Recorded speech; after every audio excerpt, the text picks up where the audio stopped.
I pledge allegiance to the flag of the United States and to the republic for which it stands, one nation, under God, indivisible, with liberty and justice for all.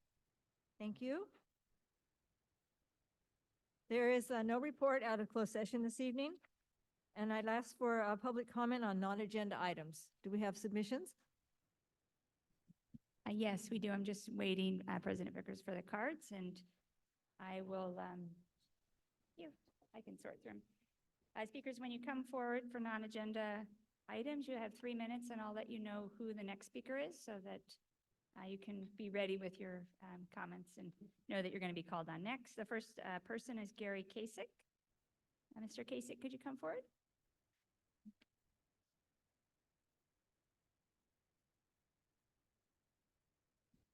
Good evening, all.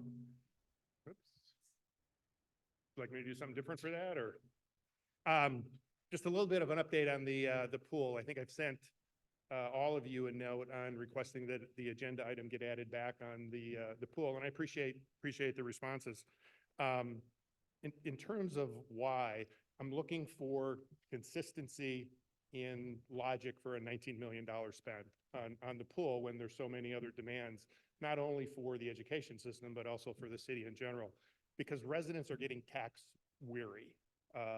There's Laguna Canyon Road, there's the promenade, there's undergrounding, just from an awareness standpoint as you're coming up against your bond, so to make sure we get money for the right things for our kids.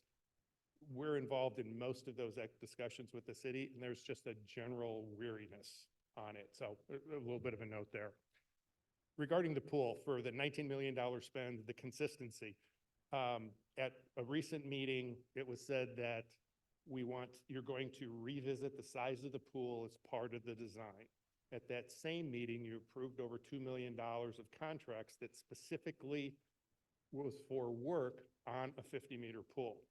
Don't think that's consistent. I think that's something that requires revisiting. And then secondly, just from a base logic standpoint, it was put forth that a 50-meter pool would suffice and be appropriate for a joint use agreement with the city. We know that the city is a 75% user of the pool. Now we're going forward saying there is no necessary, the city's going to have its own pool, but the same size pool is being proposed for just student use. I just can't kind of rationalize those two thoughts. So that was really my driving reason for putting that back on the agenda. Other thing is March 14th was the last time this board said anything to the public about what's happening with the pool discussion, the evaluation. There was talk of certain stakeholders that would be part of the decision, part of the evaluation. We know from living in the neighborhood that there's lots of activities going on. We see surveyors, we see other people working around. Still no comment. I would hope that you consider Sensible Laguna a vested stakeholder in this. Thanks for your time tonight. Thank you, Mr. One more public speaker, Sherry Morgan, you had a comment on the theater? It might be my microphone.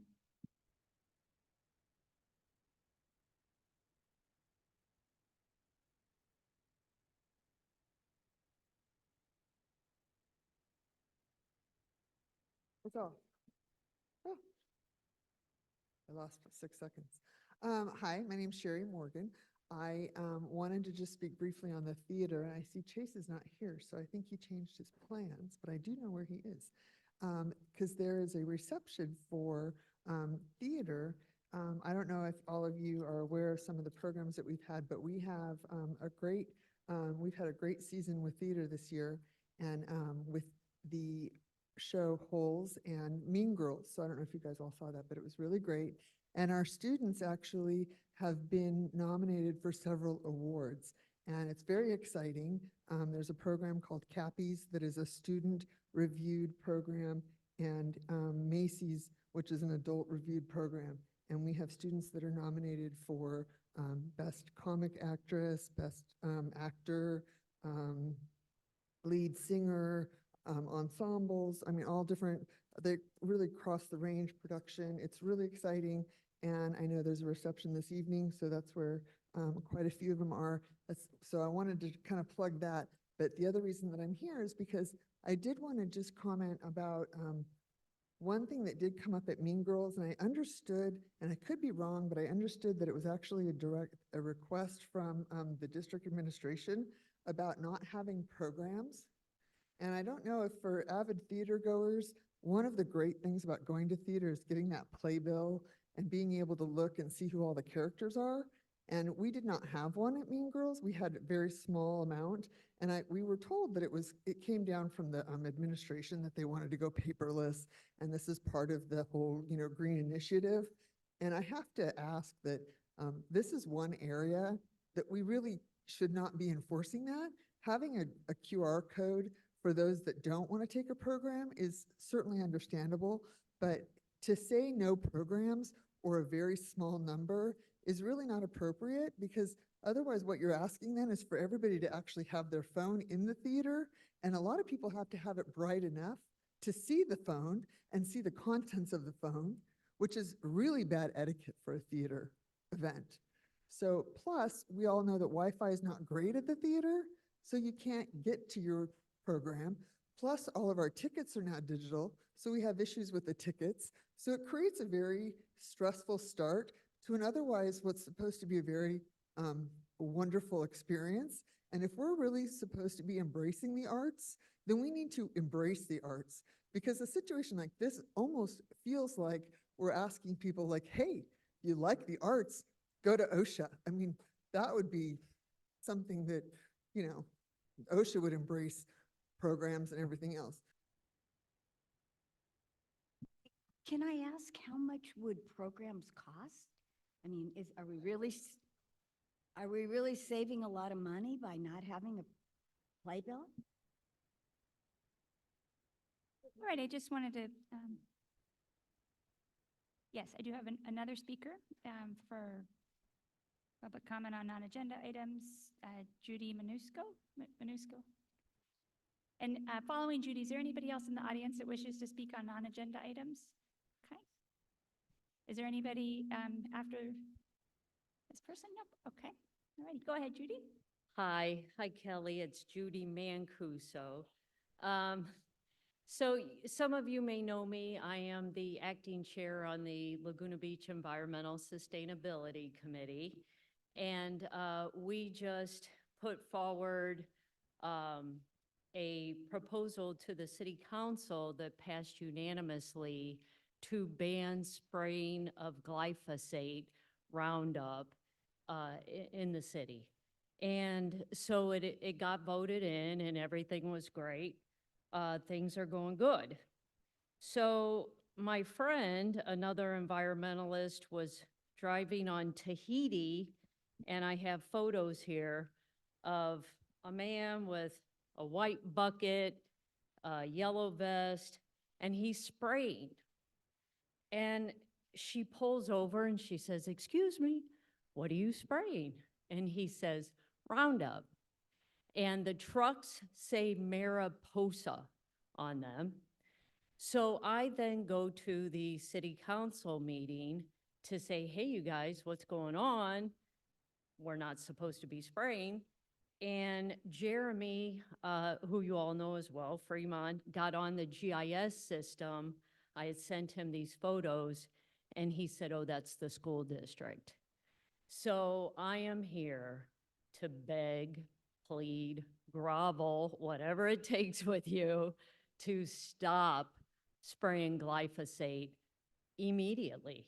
Cancel this tomorrow morning, call your vendors and say no more. And it's a matter of hand tools, machinery, anything but poison. And I don't know if I have much time left. Oh, a minute. A few years back, I had a dog that got a lower respiratory disease and ended up dying from it. And we were so dumbfounded by it because all we did was walk in the neighborhood. I live on Skyline just behind the school, and so just walking around the neighborhood. And the veterinarian said, "Well, you got it in the neighborhood. And it was like, I just don't understand. How could she get something that would be so fatal? And then my friend's dog just got an autoimmune. You know, we just had no idea that you guys had been spraying Roundup in our neighborhood all these years. And so, I mean, there's no way to prove it, but it is one of the causes of pneumonia, upper respiratory, not just for the poor animals. Thank you, Judy. Our next, I have a question. Do we do that? No. I thought we were being careful in not doing that.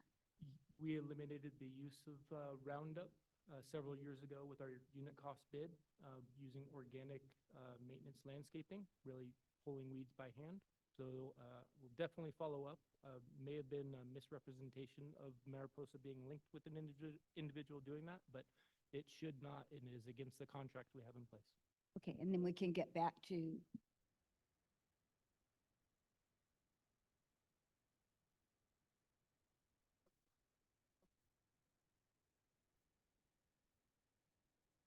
Next thank you, speaker? Judy. Our next speaker is Steve Brown.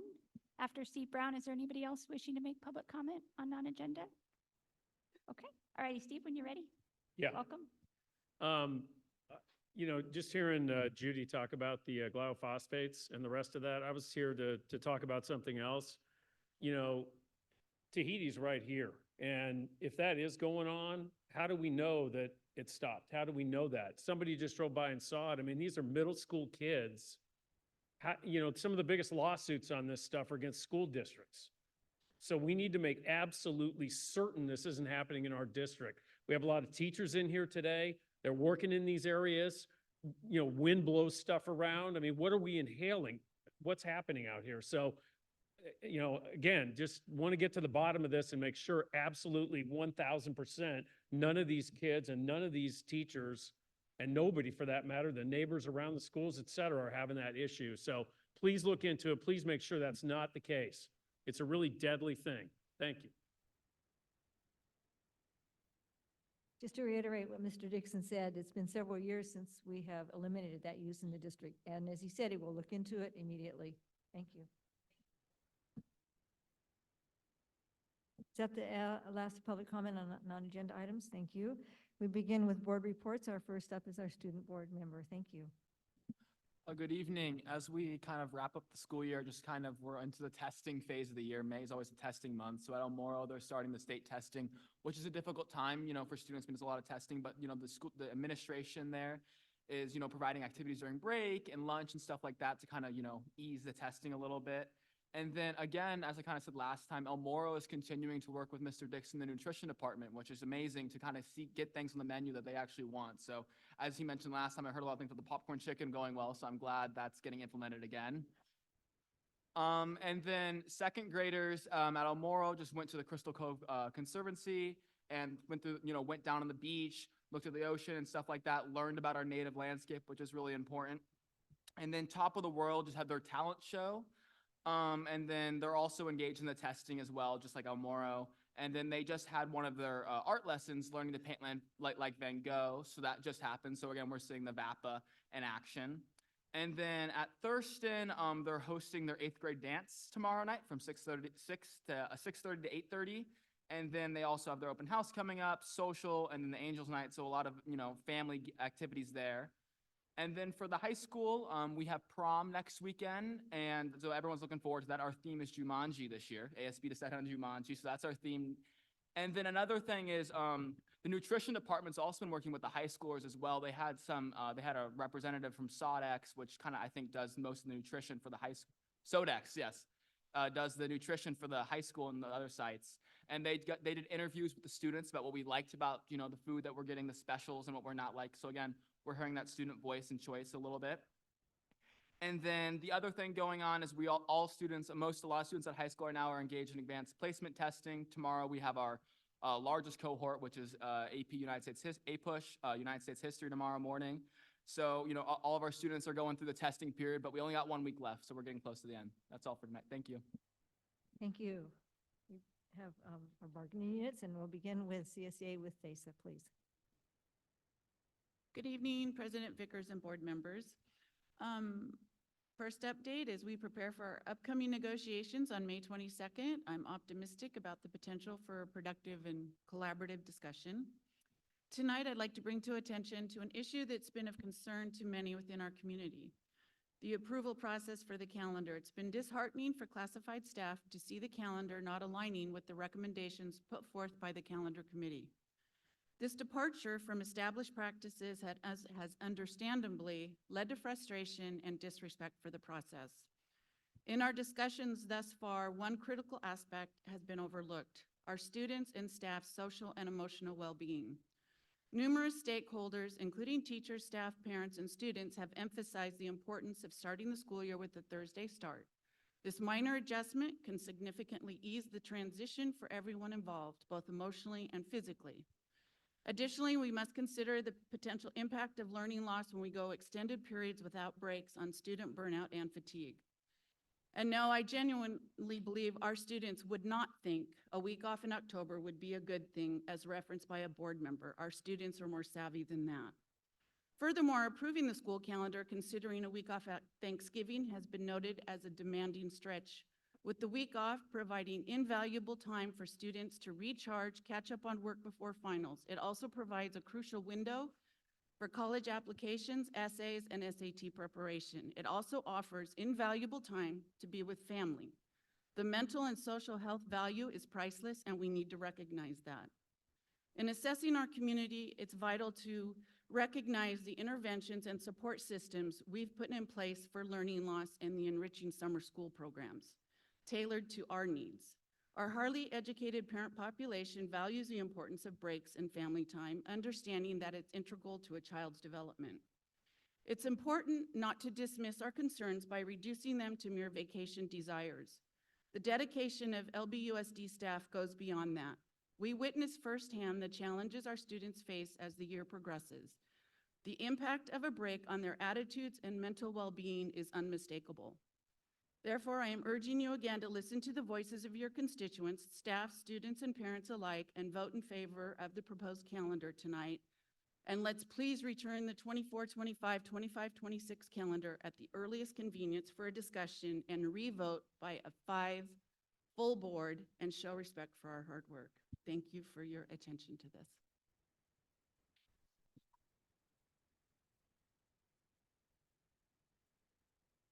Thank you, Thesa. We'll move to Labufa and Sarah. Good evening, everyone. As I look out at the audience, I recognize a pretty full house in what we've had in the past, and of parents and teachers here, because they're here to support the calendar committee and the process and the recommendation that the calendar committee came up with. We support the Thursday start date, the week off at Thanksgiving, and the 6-week breaks in between the second winter break and the spring break. And we ask that you take our calendar committee's recommendations, and also then ensure that the 24 through 26 calendars are also reinstated according to the calendar committee's recommendations. The calendar committee is composed of a representative group of teachers, classified staff, and administrators who were approved by the board to create a calendar that holistically addresses the students' academic, social, and emotional needs throughout the school year. It is the teachers who experience and live the day-to-day school year with our students. We are the ones who are the closest to understanding our students' needs in the classroom and throughout the school year. We know when our students need to learn, play, have a break. When we developed the calendar, we carefully considered what the healthy balance is for our students at all levels. Last year, some of the members of the board started to make changes to the recommendations proposed by the calendar committee. They expressed concerns about the calendar that have not been supported by the recent survey data. I have often heard board members say that they want to make data-driven decisions, and this is your opportunity to do just that. I was disheartened at the April meeting when I witnessed the board taking a similar course of action by editing the calendar committee's recommendations once again. This has caused a great deal of conflict, time, and energy, and is the reason why so many people are present here at the meeting. I respectfully express my concern that you may not have the best understanding of what should be included in the calendar committee's decision, especially as you are quite far removed from the classroom. It is disheartening to see you micromanage the calendar, discussing matters such as a grading day or minimum days. How many minimum days? Those are site-based decisions. PD days, parent-teacher conferences. How long should a parent-teacher conference be? When teachers are the ones who know best and have the greatest insight into those needs. We feel as though our voices are not being heard, and this disregard for our professional knowledge is disrespectful to us. I urge you to consider that this type of micromanaging leadership style can erode our trust and confidence in the board. Your role, according to the California School Board Association, states, to be effective, an individual board member understands the distinction between board and staff roles and refrains from performing management functions that are the responsibility of the superintendent and staff. The calendar committee is a committee that was formed based on to make a recommendation to you. And we ask that you accept our committee's recommendation for the 26-27 calendars and apply that recommendation to the 24 through 26 calendars. Thank you.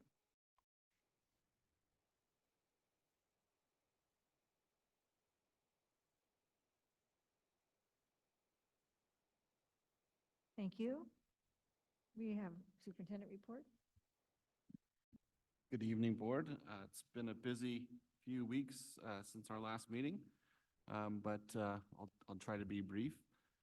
This is not in chronological order, but probably order of the most important. First was I did meet with the Sea Lions Senate again, and once again, it's a new group of students, and the biggest concern was once again food. Surprise, surprise. There was some questions about cinnamon rolls. When would they make it back on the, I guess I'd become the food guy now that they want to talk to. And when would we have the barbecue back? And so I shared both of those with Andrew and with Jeff. And the barbecue will be back some point in May. And the cinnamon rolls, I think, are going back on the menu as well. So I guess popcorn chicken's popular, so are barbecues and cinnamon rolls. So we're back at that. But I do appreciate the opportunity to talk with the students. I just let them ask me any question that they have, and it's quite interesting what they come up with. But as you can see, a lot of it revolves. I am not cooking those this year. No. I did attend AXA Legislative Action. I think I mentioned that last time when we met that I was planning that. So we were up in Sacramento. I also attended the Schools for Sound Finance, which is our group that focuses on community-funded basic aid districts like us. So we had a few presentations on some of the things that are going on at the state level. I met with Steve Britton from LCAD, had a great conversation, continued to really determine opportunities for our ongoing engagement. I attended the PTA meeting. Again, I know I won't say anything that Dr. Kelly, he always shares, but I attended. I'll leave the rest for you. I also attended the Barefoot Classic, and we had a team there competing. Really appreciate Dr. Kelly sponsoring a team and for School Power for putting that great event on. We didn't win. Yeah, we were. They did a great job. They shot 4 under, but the winning team was 8 under, which were. I won't make comments about the winning team. We're not sure how you shot 8 under, but we'll see.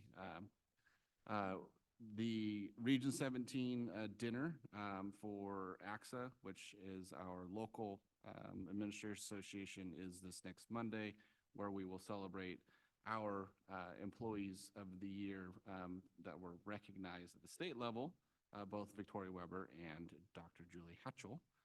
So congratulations to both of them. And I also attended the dance show. Chase was amazing. I was hoping I'd be able to thank him in person for putting on such a great show, but we just have some very talented students. It's a great opportunity for our students to showcase their abilities. And I think I got everything. So there you go. There's an update. Thank you. We have our executive cabinet members. We do not have an SRO report this evening, so we go to Mr. Dixon. Thank you. Just to further clarify, because I think that it is a very important issue, especially when you talk about Roundup and the efforts that we've taken over the past several years with our organic landscape maintenance.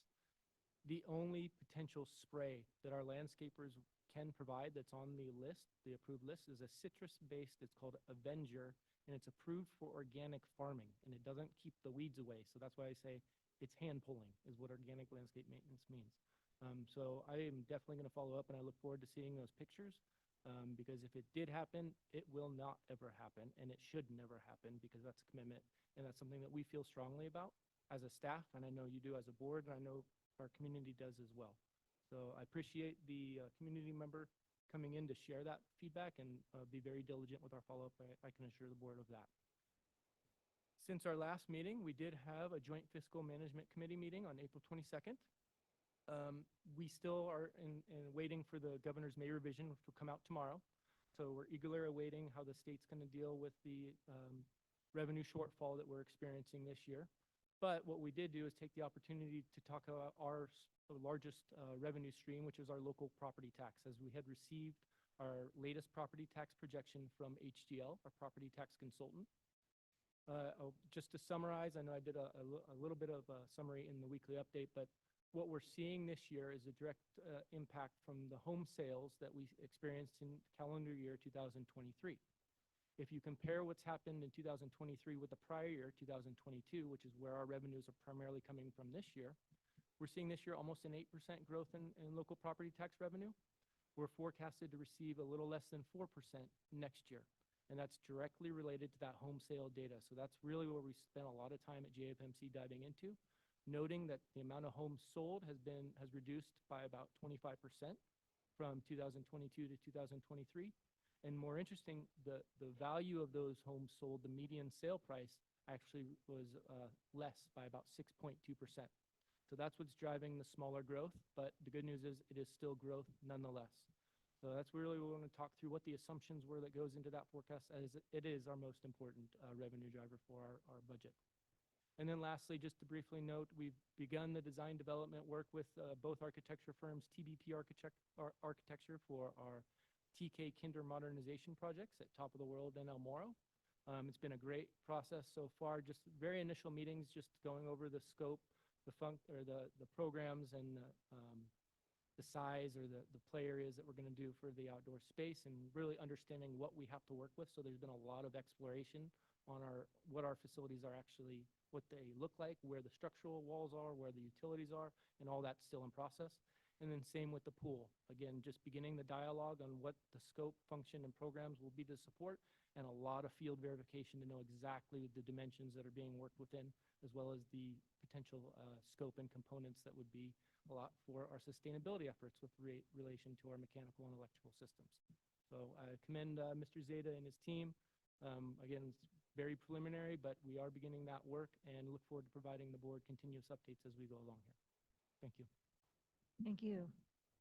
Dr. Mayberry. Yeah, I just have a quick follow-up from our last meeting where we presented our update on our sustainability plan. Ryan Zeta and Gloria Hardwood presented our last meeting on that. Shortly after that, we had a wonderful Earth Week, lots of activities going on at schools all week long. We're actually hosting an event tomorrow here with Orange County Department of Ed for educators across the county around environmental literacy and sustainability. But the most exciting part was actually going and officially receiving our gold level award from the California Department of Ed for our efforts in this area. It was really exciting to be recognized for that. Thanks to the efforts of all many staff and students and community members and the support of the board.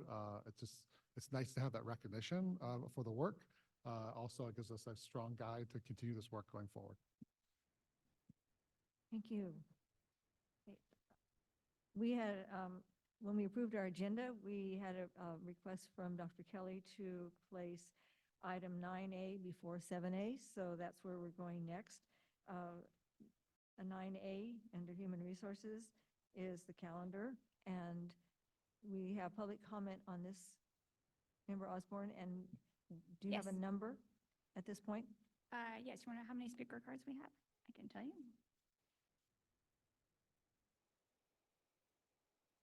currently have 9 cards. Okay, that would be, if we go with our 3 minutes is our normal time, then after 20 minutes, we will need to vote to extend that time. Okay. Is that acceptable? I I mean, I'm I asking think the that's board fine. Is there members. anybody else that Yeah. didn't fill out a card that's hoping to speak? If you can just raise your hand. Okay, I Okay. think that's fine then. Okay, would you ask the speakers to come forward, please? Yeah, so the Oh, first just- speaker, I don't will- have a, first speaker will be Emily Rolfing, and she'll be followed by Carol Nelson. And Emily, you'll see the timer come up for 3 minutes. Just give Ms. Weber a minute to transition over.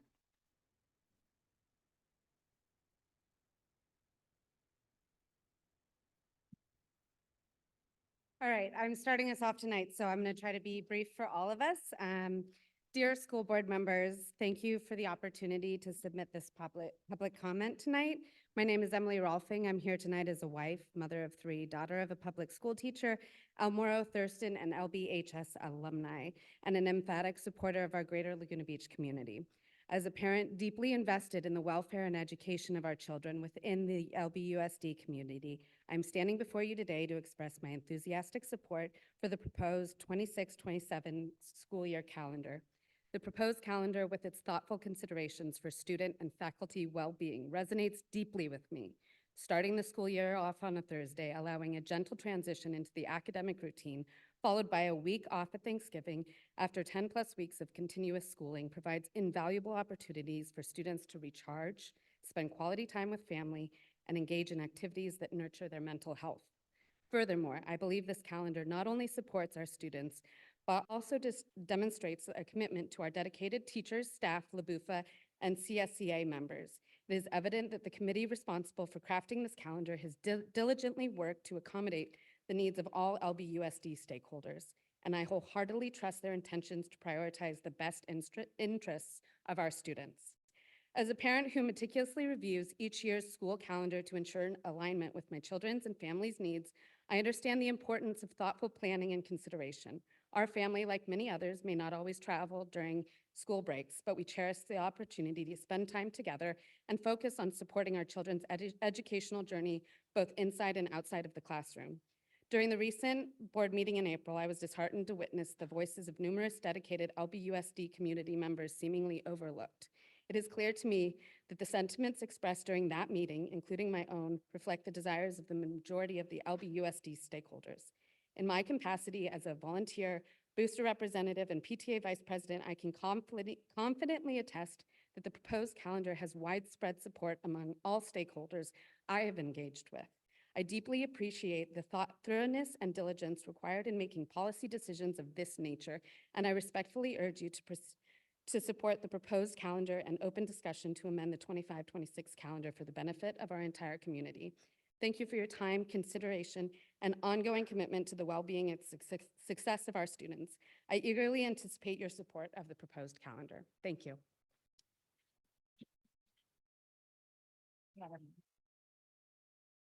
Thank you, Emily. For the audience, just to help us move time along, come on up to the podium. If we could do a nonverbal, you can do, what do we call these? Yes, okay. And then after Ms. Nilsson, she'll be followed by Ms. Lola Strand. So just, come on up. That way everybody can have their comments heard. Go ahead, Carol. Thanks. Good evening, I'm Carol Nilsson. One-time district teacher and parent. Still live in town, but now it's my grandson that's a first grader at TOW. And I'm a very impressed classroom volunteer. From what I see, you're running a stellar district, so congratulations. I come to you tonight as a former lead contract negotiator and a veteran of many calendars. And I'm here to suggest that you support this logical, educationally sound, and family-friendly calendar. To teachers, all fall classrooms look alike. A new crop of unfamiliar, wholly individual kids whose yet to be determined needs must be met by you. Who responds best to which strategies and materials? What social dynamics are at work inside and outside?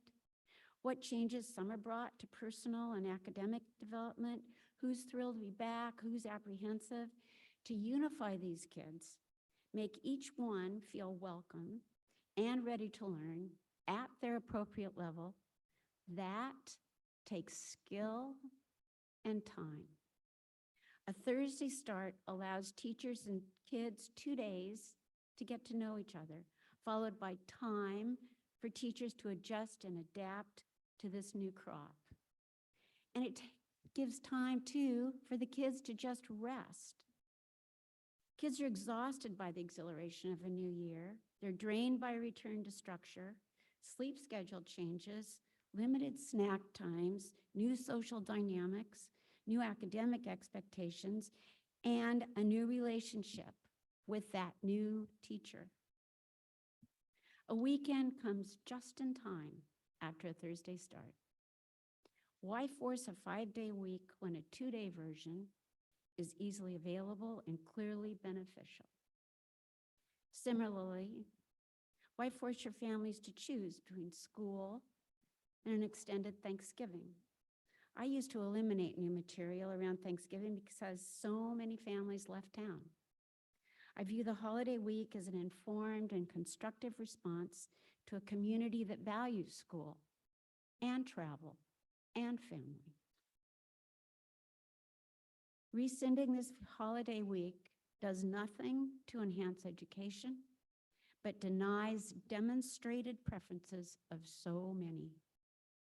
So, I encourage you to honor your teachers and your families. Adopt this simple, logical, time-tested calendar, a gentle start for the school year, and a family-affirming Thanksgiving week break. Thanks. Thanks, Carol. Courtney, come on forward, and you'll be followed by Marianne Bynum, and after Marianne Bynum, Jeff Dipple. Go ahead. Hi, I'm Courtney Lillestrand, and I'm the PTA president at El Moro. I also have 2 kids that attend school there. I was disappointed after the last board meeting in regards to the calendar. The school board was elected to represent the citizens in our community. Since we have an overwhelming support for this, as demonstrated by a survey, a petition, public comments, and the PTA, the board should support it regardless of their personal feelings.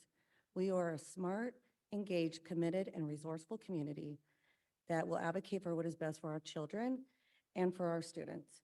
It is disrespectful to all of us to not be heard. We are asking for a consistent, sensible, workable calendar for all parties involved with an emphasis on social-emotional health. In less than 8 hours, we put together a petition and we have 348 community members sign it. We ask you to please consider the following: approve the 2026-27 calendar and reopen the discussions regarding the 25-26 calendar. Working families need to find childcare for all non-student days, so it doesn't really matter where they fall on the calendar. It's the same number of days. Please align all the non-school days on the same day across the schools. We are not asking for more vacation time for Thanksgiving break. Many families do not travel this week due to work or sports or other commitments, but these families do value their time at home together. For families that do travel, leaving out of town on a Tuesday evening or Wednesday is not practical due to heavy traffic, time constraint, skyrocketing prices, etc. If families are not given this opportunity to travel, they have confided in me that they will pull their kids out anyways. This will directly affect our attendance numbers. Teachers and staff do not have the same opportunity to do so. Let's please support our teachers and staff with the same respect. The data shows student attendance improved by a remarkable 15 to 20% at some sites and a minimum of 10% across the board when we shifted the calendar. Some of the teachers have confided in me that students are exhausted by Thanksgiving and need a brain break. The teachers know firsthand that brain breaks are good practice and necessary.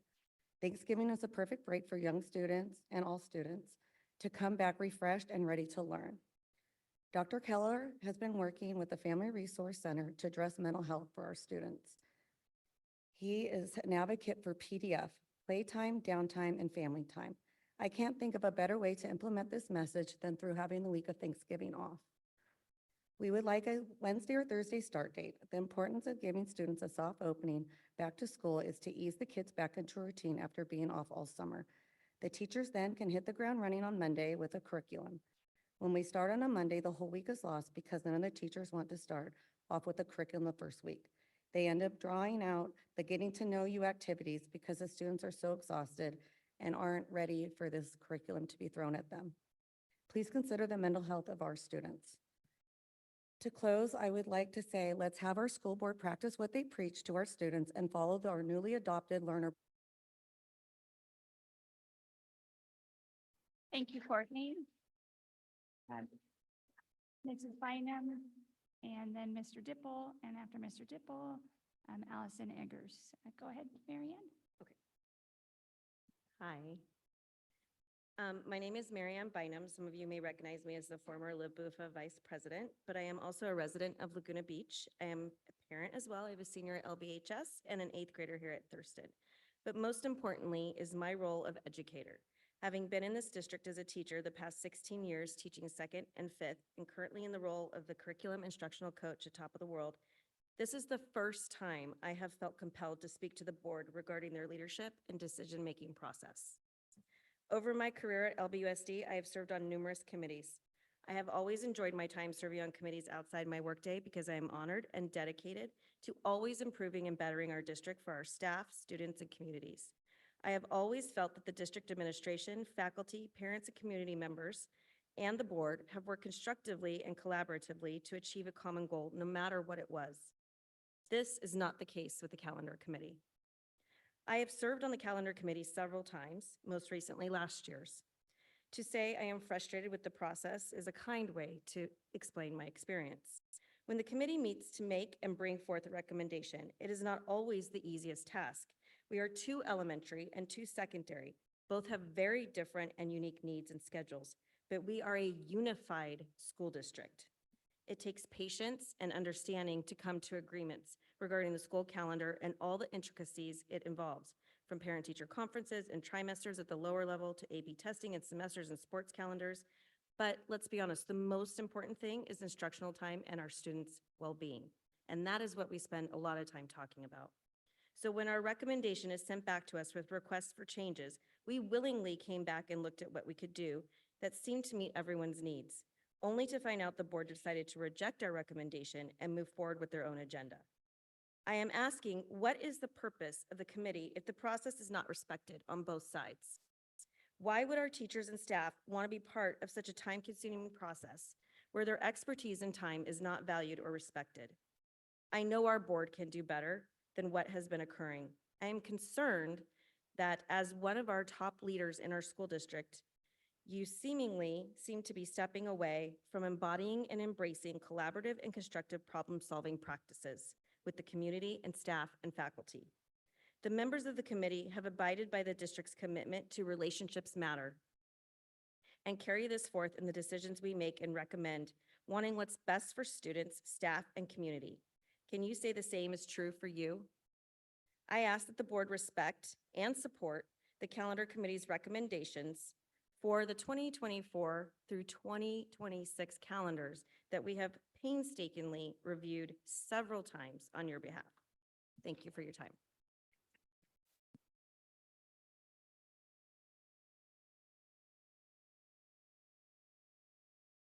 Hi, good evening. My name is Jeff Tipple, and I'm here again tonight for the 3rd time to express my opinion on our school calendar. Without repeating what I said the last board meeting, I'd like to add a few things for the board to consider. The school year is not linear. It's up and down, side to side, and sometimes backwards, especially right now. Ask any teacher currently trying to teach their students in May, and you will fully understand. When the original calendar was made, it was made in the best interest of reaching students at their highest engagement levels. For those of you who have not been in the classroom, not every week or month is the same. Students' needs greatly increase or decrease depending on the time of the school year. The original calendar was made to fit those needs. Let me give you an example. I recently heard talk about the non-student day after winter break being changed to a later date. Any secondary teacher could easily tell you how valuable this day is. Why? Well, we're giving finals right up to the last class period of the last day before break, and we like to enjoy our break as well as all families, so grading time is really needed that following Monday.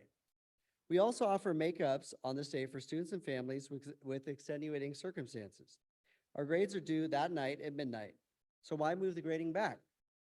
That makes absolutely no sense. Also, counselors roll over important student schedule changes this day, as well as elective changes, interventions, and all sorts of needs that have to transpire on that Monday. Students are also tired and unmotivated after vacation, something that anybody who is in the classroom every week could tell you. Having the extra day off shortens the school week and keeps the kids' spirits and engagement high. That's important when starting a new semester. When you're a teacher and you're in the classroom every day, you really understand that. Just like starting the new school year on a Thursday is best for kids. These were all done intentionally. They're done intentionally so that students' engagement is at its highest level. I see what students are like on a daily basis. I see how tired they are. I see when they're engaged, and I can tell you when they have had enough of me, pretty much probably the last 2 weeks. But only the teachers are the ones who can truly understand this. And the one thing you need to do is you really need to trust us. And my question to you is, do you trust us? If you do, then it is very important that you listen to what we are saying and actually look at the data to inform your decision. Once you do that, I believe you will easily come to the conclusion that the calendar committee's recommendation to begin school on Thursday with a full week at Thanksgiving and breaks in 6 weeks intervals represent the students, parents, and the teachers. In the future, please consider surveying the stakeholders prior to making calendar changes that have such a significant impact on the interests of our students, staff, and community. Thank you. The next speaker will be Allison Eggers. Audience, if we can go back to jazz hands, if we let people do a bunch of cheering, then we also have to let people do booing. So if people want to boo and we want to cheer, we can do that, but we really would appreciate it if we follow the norms of the meeting. Allison, sorry for that. Following Allison will be Erica Rahal next, and after Erica Rahal will be Nicole Strathman. Go ahead. Hi, my name is Allison Eggers. I am a graduate of El Moro and Thurston and the high school, and I now have 2 children at El Moro in 2nd and 4th grade. I'm asking you to please approve the calendar for the 26-27 school year, as well as reopening discussion for previous 2 years, 24-25 and 25-26. For this upcoming school year, excepting 2 single-day holidays, the students and teachers will be in class for 13 straight weeks before the week of Thanksgiving. The students, staff, and parents are running on empty by then. There is no other time during the year when they are in school for that length. Having a full week off to recharge supports healthy children and adults. Anyone who has ever taken a vacation understands how much more focused they are once they return to work instead of continuing to work while suffering from burnout. Dr. James Keller has been working with the Family Resource Center to tackle mental health for our students. He believes in the benefits of PDF, playtime, downtime, family time. Isn't that what Thanksgiving is all about? Thanksgiving is a time for family. Whether our families come to us or we go to them, it is a time for tradition. There are very few moments in the busy world in which we all live now to be able to slow down and reconnect with each other and continue the traditions that we experienced when we were growing up. Our children grow up so quickly. If we don't take the time now to create memories during those brief years, their memories won't be of baking together, talking with grandparents about their grandparents' childhoods, tossing a football with a relative they only see once a year. By starting the school year on a Wednesday or a Thursday and giving a whole week off in November does not shorten the school year. It makes it more sustainable. Children get a chance to become accustomed to the new classroom, teachers, and schedule, and then have the weekend to adjust to the routine. We as parents are here to support the whole child. And we stand by our teachers and staff that do so much to assist them as well.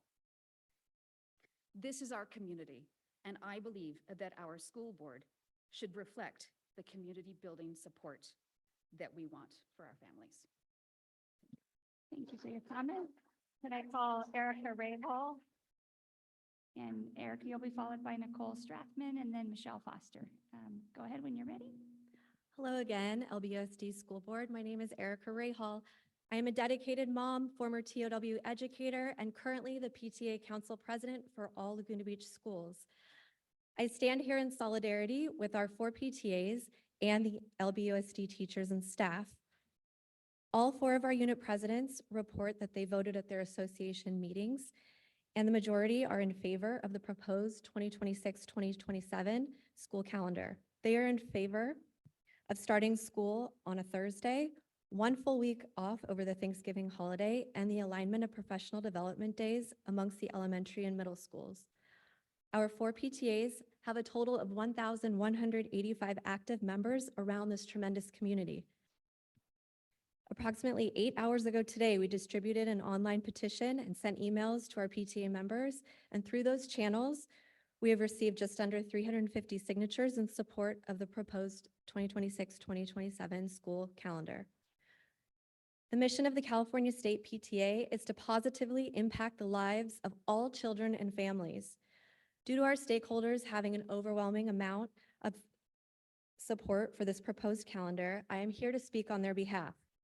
Our vacation preferences are not our priority, but the mental health and academic successes of our children are. Our PTAs have a positive track record partnering with various organizations within our community. We would be willing to continue to build the outreach in order to support families that need childcare during the Thanksgiving week. The chief role of the local PTA is to build strong working relationships among parents, teachers, and schools in support of students. PTA admires and trusts our teachers in this district and their holistic approach to a tentatively planning an instructional calendar.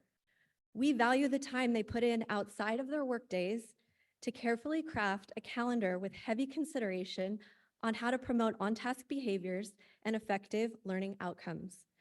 They have our children's best learning intentions at the forefront of their minds. They acknowledge that student learning is most effective when there is engagement and connection.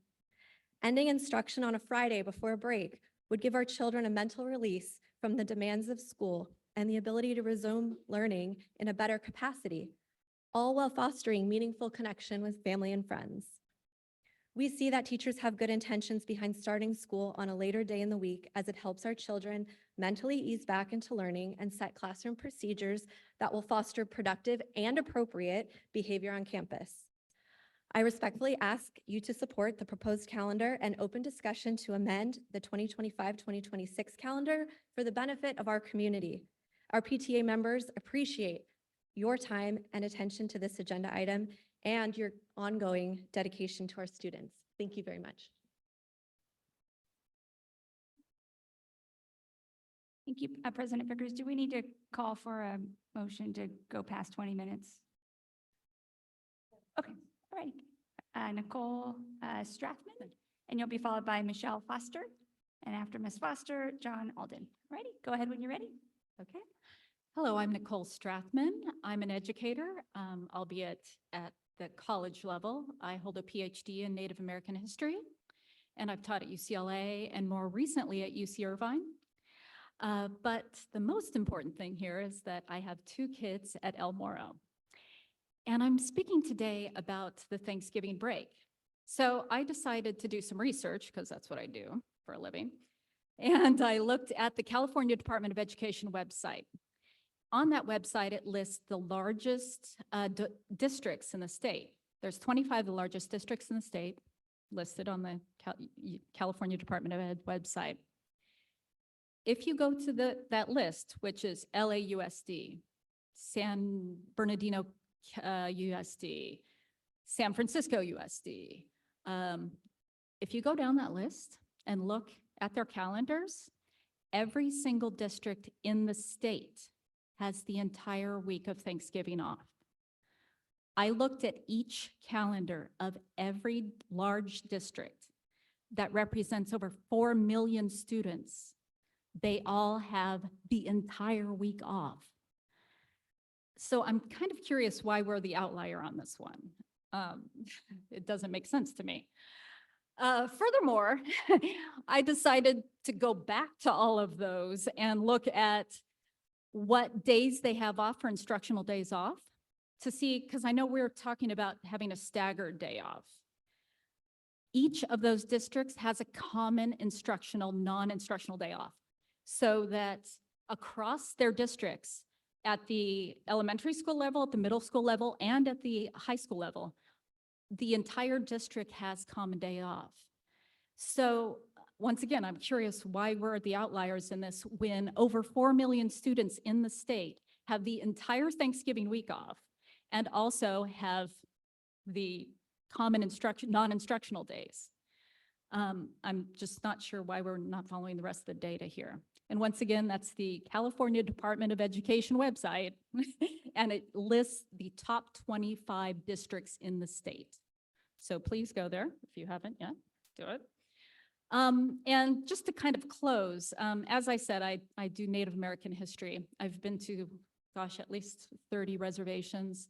I've interviewed countless Native American elders who have been in the Native American boarding school system.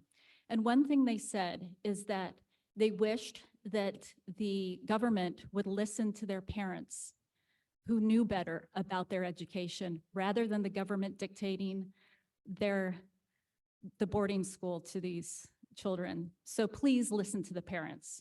Thank you.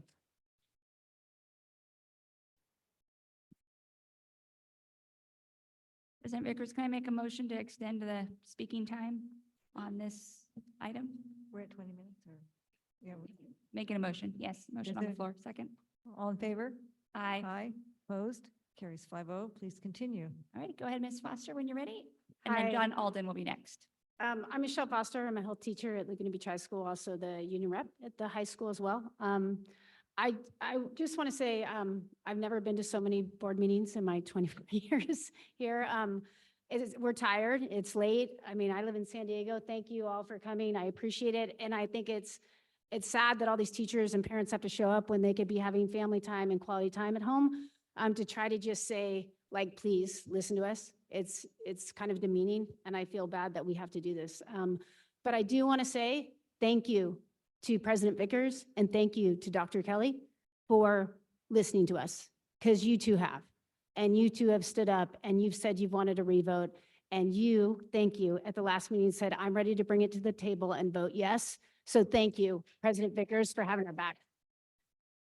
And I want to make sure that's understood because I feel like the whole board has been talked to tonight, but you two have been figures that we have respected, and we do appreciate you for being our voice and for listening.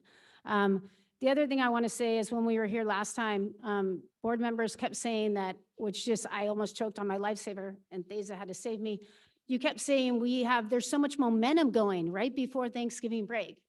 I could think of so many antonyms for momentum, as we all can. Physical exhaustion, mental, just absolute, like you don't understand. It reminds me, just take like last board meeting at 9:50 when we are like, what are we voting on? I don't know. What are we bringing back to the table? We like picture that.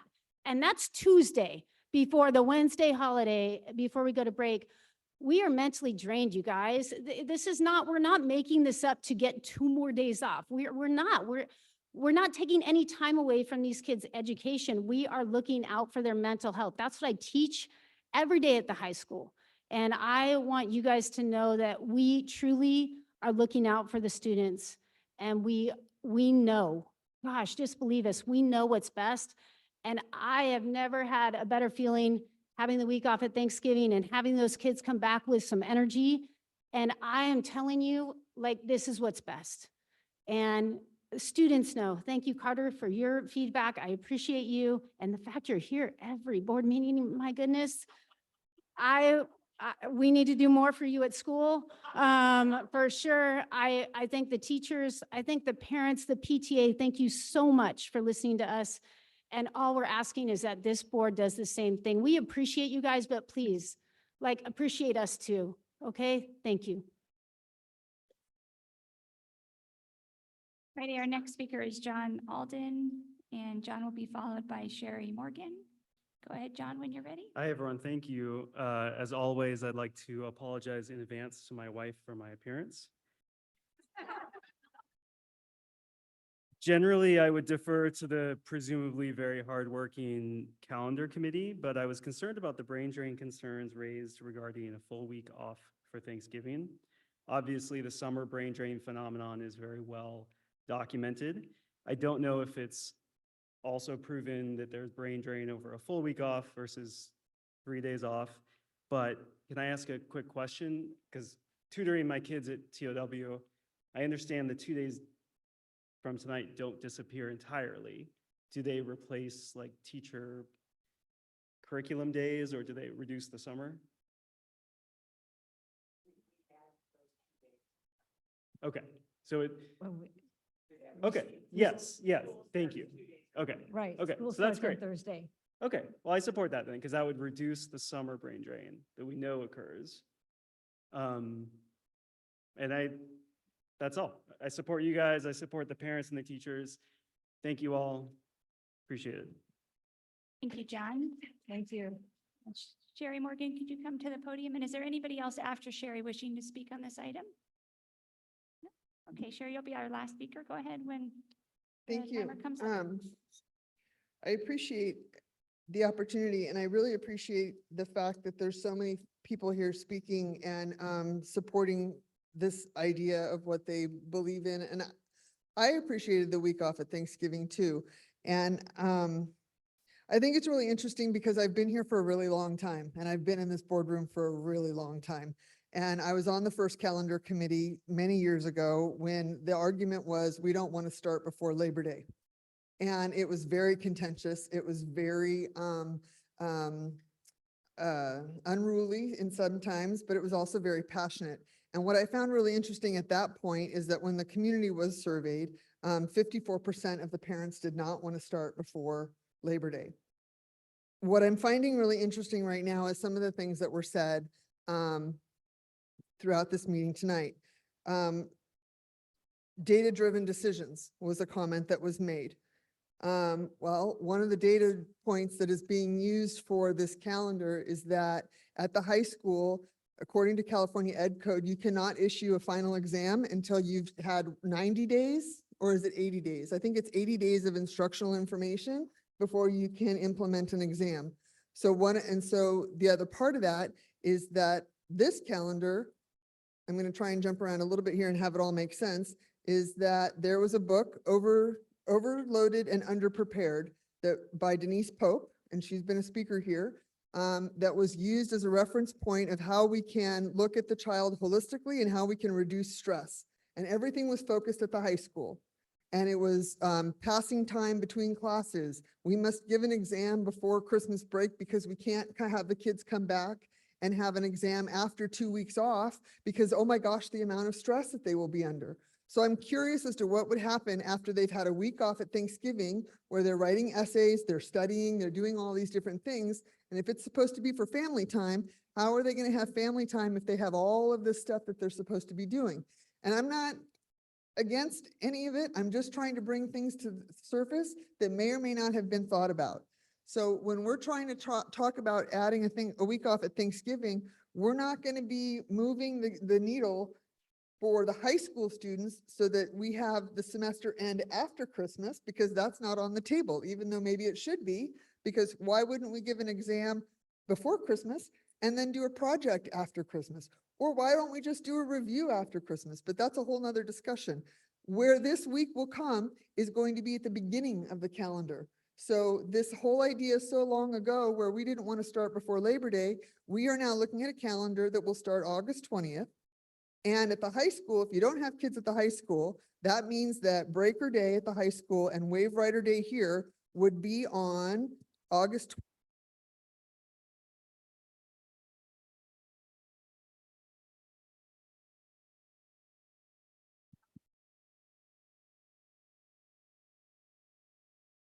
Thank you, Sherry, Mrs. Morgan. Any other speakers? Okay, President Vickers, that Yes, concludes thank you public for all comment. of our speakers. It's greatly appreciated, all of your insights and your contributions. And we do feed Carter. Our presentation of this item will be Dr. Valoria. Mr. Conlon is unable to join us tonight, so I'll pick up the mantle here. As we discussed at the last meeting, there was a recommendation made to the board I'll briefly just kind of go through the slide deck just so we can orient ourselves on what was presented a little bit last time.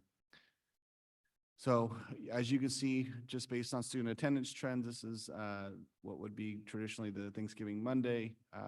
You have attendance rates at the different schools, and the corresponding on the Thursday there in the far right column is the first day of school.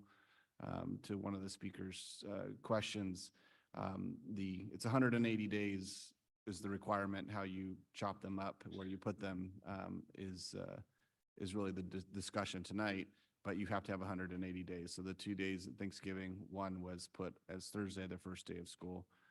So that's the comparison there. Tuesday of Thanksgiving, and obviously the second day of school.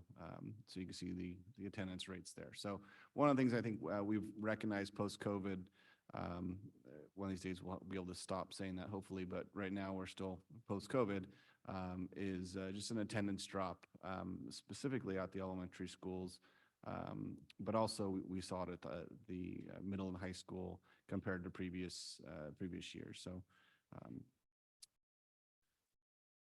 this is we did a parent outreach specific to quite a few questions, but this was just one that Mike added in here, just with the recognition that, in order for that additional 2 days to take place at the fall Thanksgiving break, that those need to be moved further into August, right, which would mean a Thursday start.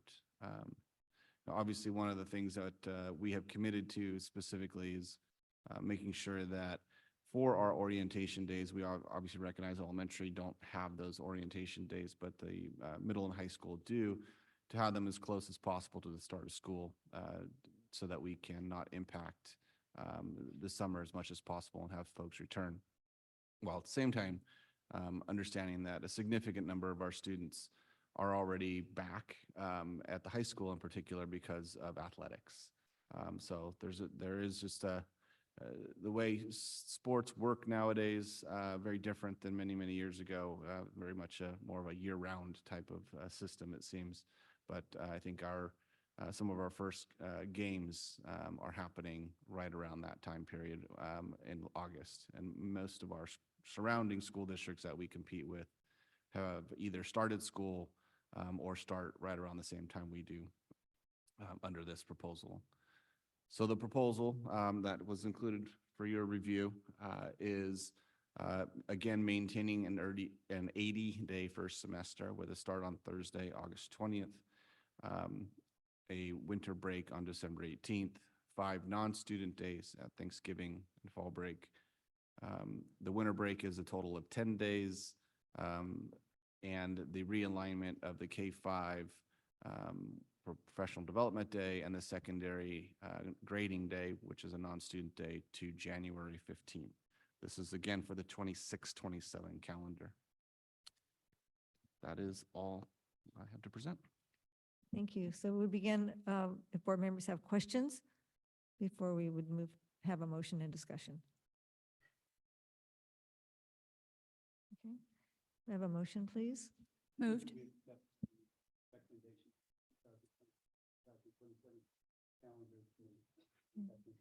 Motion from Dr. Kelly. Is there a second? Second. Thank you. And now discussion. Who would like to start?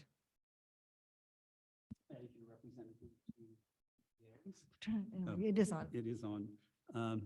I've got it, I heard very, very loud and clear over the months about this, and I've tried to share it with you, and I'm just happy that my friends and colleagues have arrived. And I think it's a good compromise that I've been through trying to get home for Thanksgiving. I'm from Pennsylvania, and when it's only had 2 days off, it's been a nightmare. And the cost and getting lost in Denver. So I highly support what is being presented. Thank you.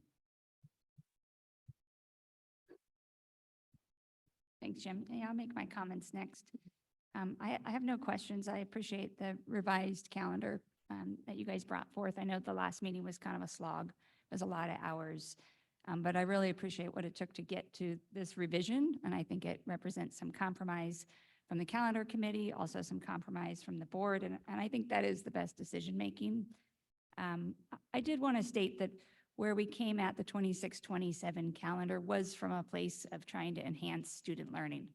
So we're sitting up here as the board, we're trying to think of our students first.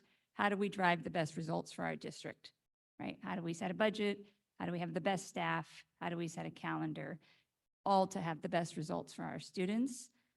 We also have to balance our community's needs. And for many years, I think there was one speaker that mentioned it, protecting the length of our summers was a really significant consideration, especially after the work that was done on the 2017-2018 calendar shift. So one thing that I really appreciate is the attention to the choice of the orientation days. We do have really involved parents that want their child to be at those orientation days. And so it might seem like some small things have shifted, but I think they make a big impact on what families experience in the summer. You know, the date that their student needs to be back for those secondary orientation days is important. So that's kind of one comment. I also heard some really good feedback about the Thursday start. Again, trying to dive into student learning on Monday might seem like a great way to just kind of get after it. And I have heard a lot of feedback from educators that that's not a great way for that to happen. And I appreciate that, which brings me to my next point, that when we deliberated on this item last spring, y'all weren't here. So we didn't know what your feelings were. We didn't know what your opinions were. We had a recommendation. We had ideas on how to drive student learning or what to try. Now you guys have really shared your experiences with us in detail, and that really helps. So I'm not saying it's anybody's fault that we weren't here, but the board only knows what the board hears. And so we not only have experienced a calendar this past year that seems to be very popular, but we've heard lived experiences from families, from educators, and that's really helped. It's helped me kind of shape my opinions. So again, thank you guys for all your input. We also now have some data. You know, we might have data from CDE's website about, you know, the 25 largest school districts and what they do. I don't know that they all take a week off for winter sports in the middle of the winter. So that might be a difference amongst those largest districts. I also think we're a very small district and we tend to do things differently than the largest districts.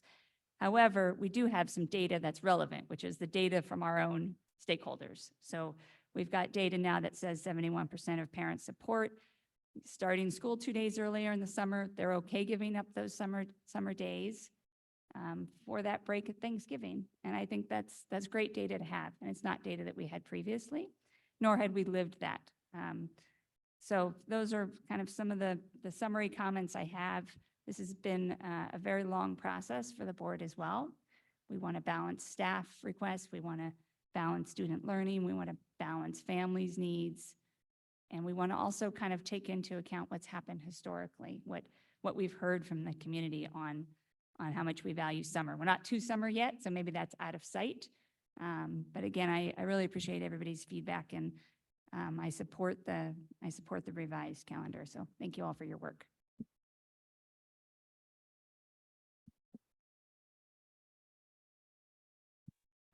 Okay, so first of all, thanks to the calendar committee, and I really appreciate everybody coming again to the meeting tonight. I heard from everyone last meeting too, so it's a lot of time to devote, and you know, I appreciate that. So a few things I want to say. First of all, I apologize if my learning curve when the first calendar came out created a more rocky process. I was new to the board and I didn't understand how all of these processes worked. But the fact of the matter is, and I don't want to restate what I've said in previous meetings, but the calendar committee makes a recommendation, and this has ended up focusing on the Thanksgiving week, but I have been asking for more than a year to think more holistically about the calendar. And the issue for me is, like, yes, there's a calendar committee, but I'm also a school board member who's asked to vote on the calendar. So I feel like it's legitimate to think about it holistically and ask questions then when I have them. And I did ask questions. And I'm grateful. It took a while, but I'm really grateful that in the longer process, we've ended up having a dialogue about this. I feel very much better about the new calendar that's come out, but mostly I feel like it took a long time and it was perhaps unpleasant for teachers, but also unpleasant for school board members. And, you know, that which is not necessary to get into, but, you know, we ended up in a place where I think we have a calendar that addresses those issues more holistically, but has also allowed for more dialogue about it. And so I just want to say I really appreciate that. The final, I have two other points. The first is, you know, I value teachers' professional expertise, and that is clear. I have more than a record on that on the board. We have a difference of opinion in terms of how this process played out, but that has nothing to do with not recognizing teacher expertise.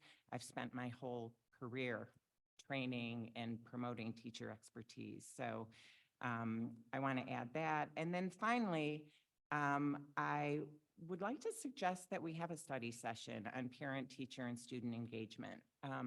I've raised questions about that. Part of what I bring to the table here is that I haven't, you know, spent 30 years in Laguna Beach with that kind of long history, but I do have a lot of knowledge about what other districts do and different examples of how to promote excellence in the schools. There's not one answer. I have never come into the school board meeting and said, we should do it this way. I'm a really direct person though. I ask lots of questions. I look at other examples and I try to bring them up as possible things that we can think about here. And, you know, in terms of parent engagement, there's a lot of great models for that. We may ultimately decide that the best possible model is what we're doing here, but I think like my job on the board is to think about those things that have to do with larger policy questions and enhance student learning. I mean, that's what I made an oath to do. So that's why that comes up. And I hope that we can think about having a study session that looks at some of those models in different dimensions, from elementary school to middle school to high school to serving working parents to facilitating, you know, teacher work on that. I think it's a bigger question. There's lots of research on it. So with all of that, again, thanks again. And I do support the new calendar.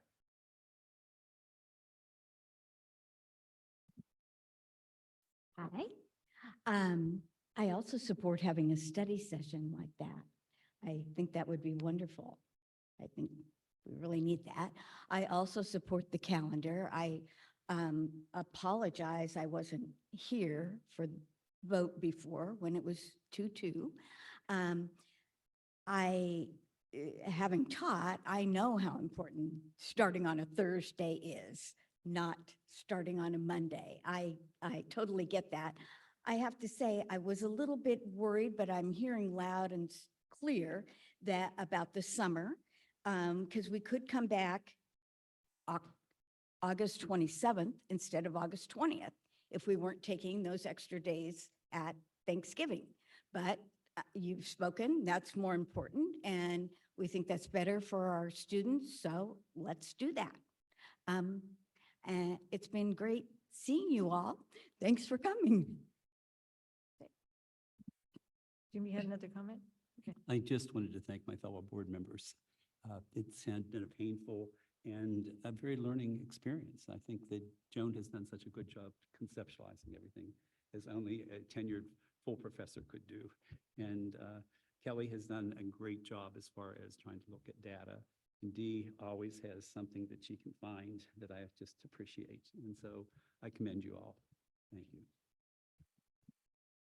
Thank you. I mean, you all knew where I stood at the last meeting, so that's, doesn't need addressing, but I think it's really interesting to hear some of these comments and think how it has evolved in our district. And I think that we have a responsibility to that as what's happening mostly in Orange County, but across the country.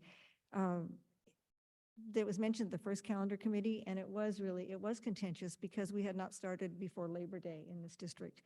And at this time, there are very few districts in Orange County that are not starting before Labor Day. What that was mentioned once with our high school athletes but the athletic group has gone with the earliest starters. So any of our students, and we have so many students involved in athletics, they are back and they are competing as much as a week or two before even we start. And so there's a commitment there with their summertime, but also they're in having games and contests before they return to campus. And I think that we are addressing that as we evolve and recognize what's happening so that we're part of the group and not having our students be outliers, is that one term. It was a real difficult task to start before Labor Day. And there was a lot of concern that with student employment in the summer, but we worked through that. And I think now it's recognized that's accepted. And I think that's what happens when you go through these evolving processes. It's tough to make the changes, but then it becomes the accepted standard. And I think that we fit in with that. I do think that even before, when we started after Labor Day, there were times when we had a Thursday start and we got a lot of positive feedback on how that was for kids. And I think that the comments have reflected that we'd see that the more gentler start.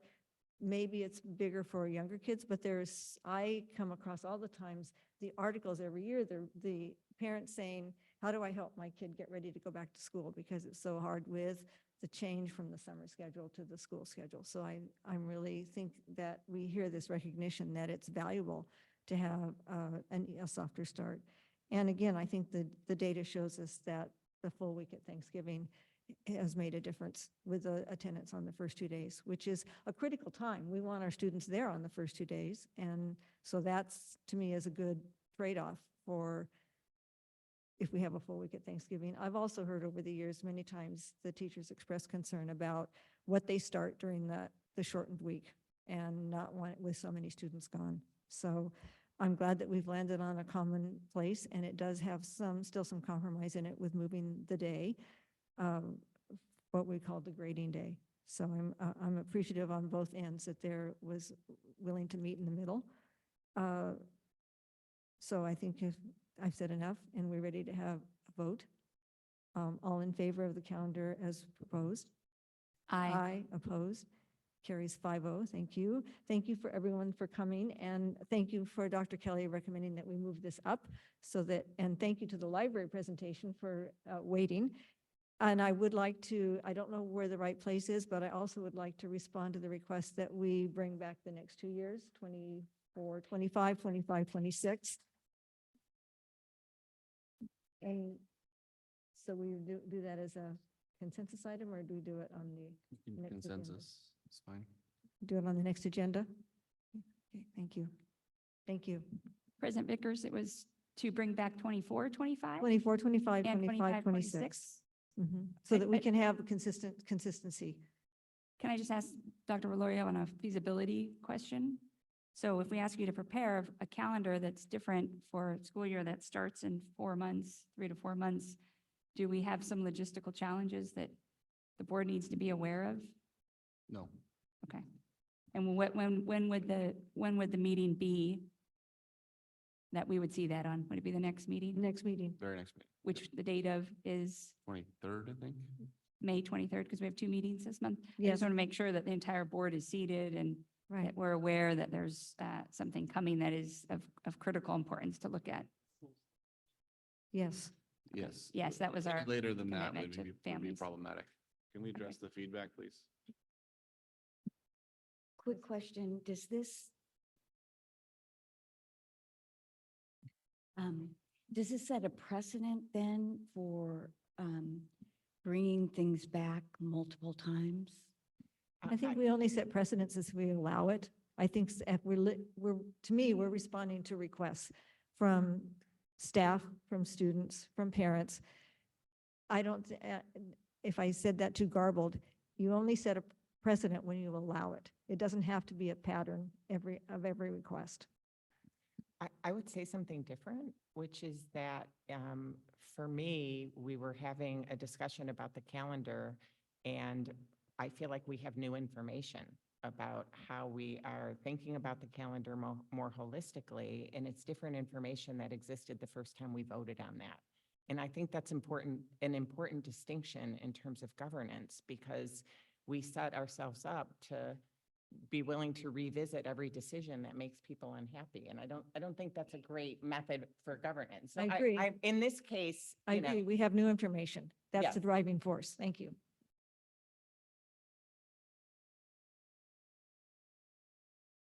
Yes, we can take a 5-minute break.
See if I can do my chime. No, I can do my.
Okay, we take our board members, we need to reconvene.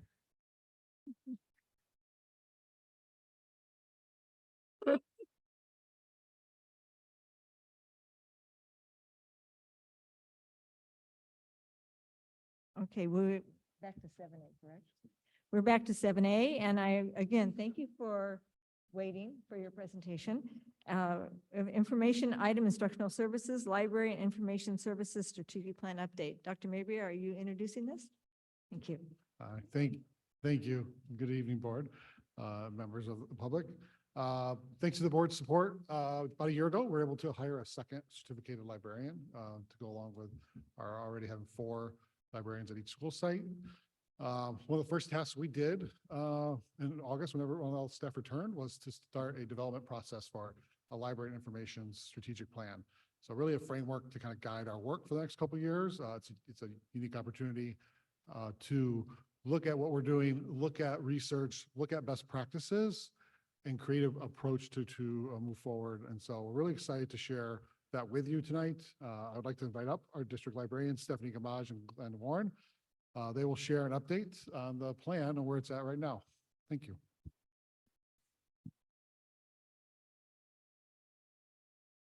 What's funny is he stole the first part where I'll be like, hi, thank you for having us. My name is Stephanie Gamache.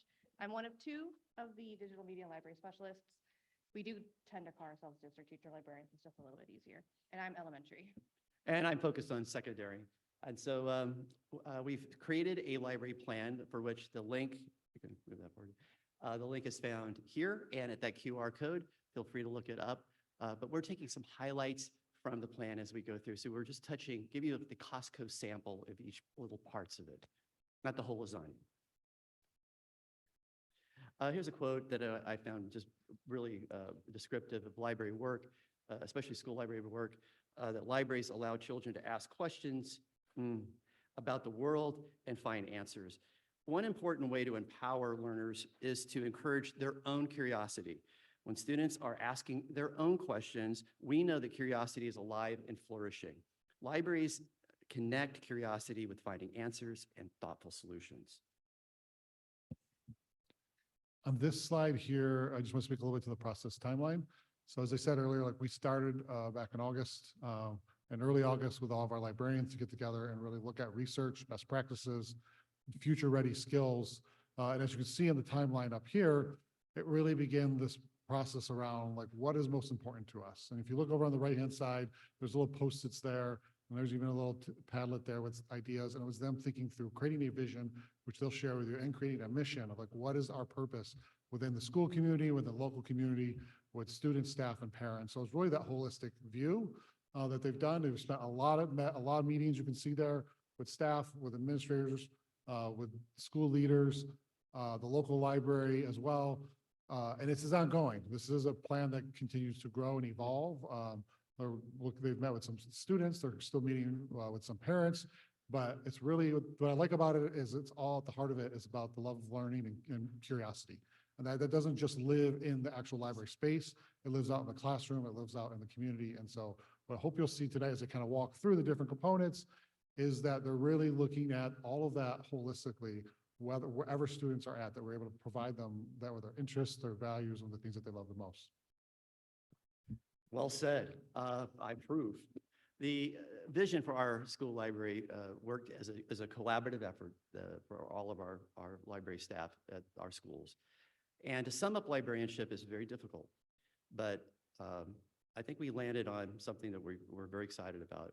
Our vision is based on one singular word: love, without apology. Love summarizes the vision of our school library services in a way that we can actually remember and are able to share with ease and clarity.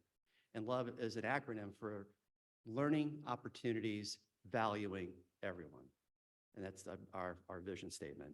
And because of that, what matters to you, our students, our staff, the learning community, matters to us.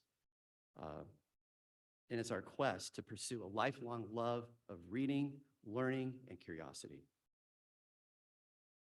Love is the why our librarians and our libraries are so dedicated to creating diverse, equitable, and inclusive spaces. And with the learner at the center of our work, the framework for our mission perfectly aligned with the district's learner profile. This revelation led our team to create library statements of intent, clarifying how we intend to support our community. Within our plan, these statements will be written in bold just after each of the 5 learner profile I statements. As we worked as a team, what emerged through many Post-its and digital collaboration were 8 guiding practices co-created by the library team and curated by a single acronym, HOPE, which will be shared briefly in the presentation with some examples. As we go through the next 8 steps, you will notice that on the right-hand side, we pulled strategic highlights out, including the current status of where we're at right now, and then either the year 1 or the year 2, we pulled out one of the items to highlight.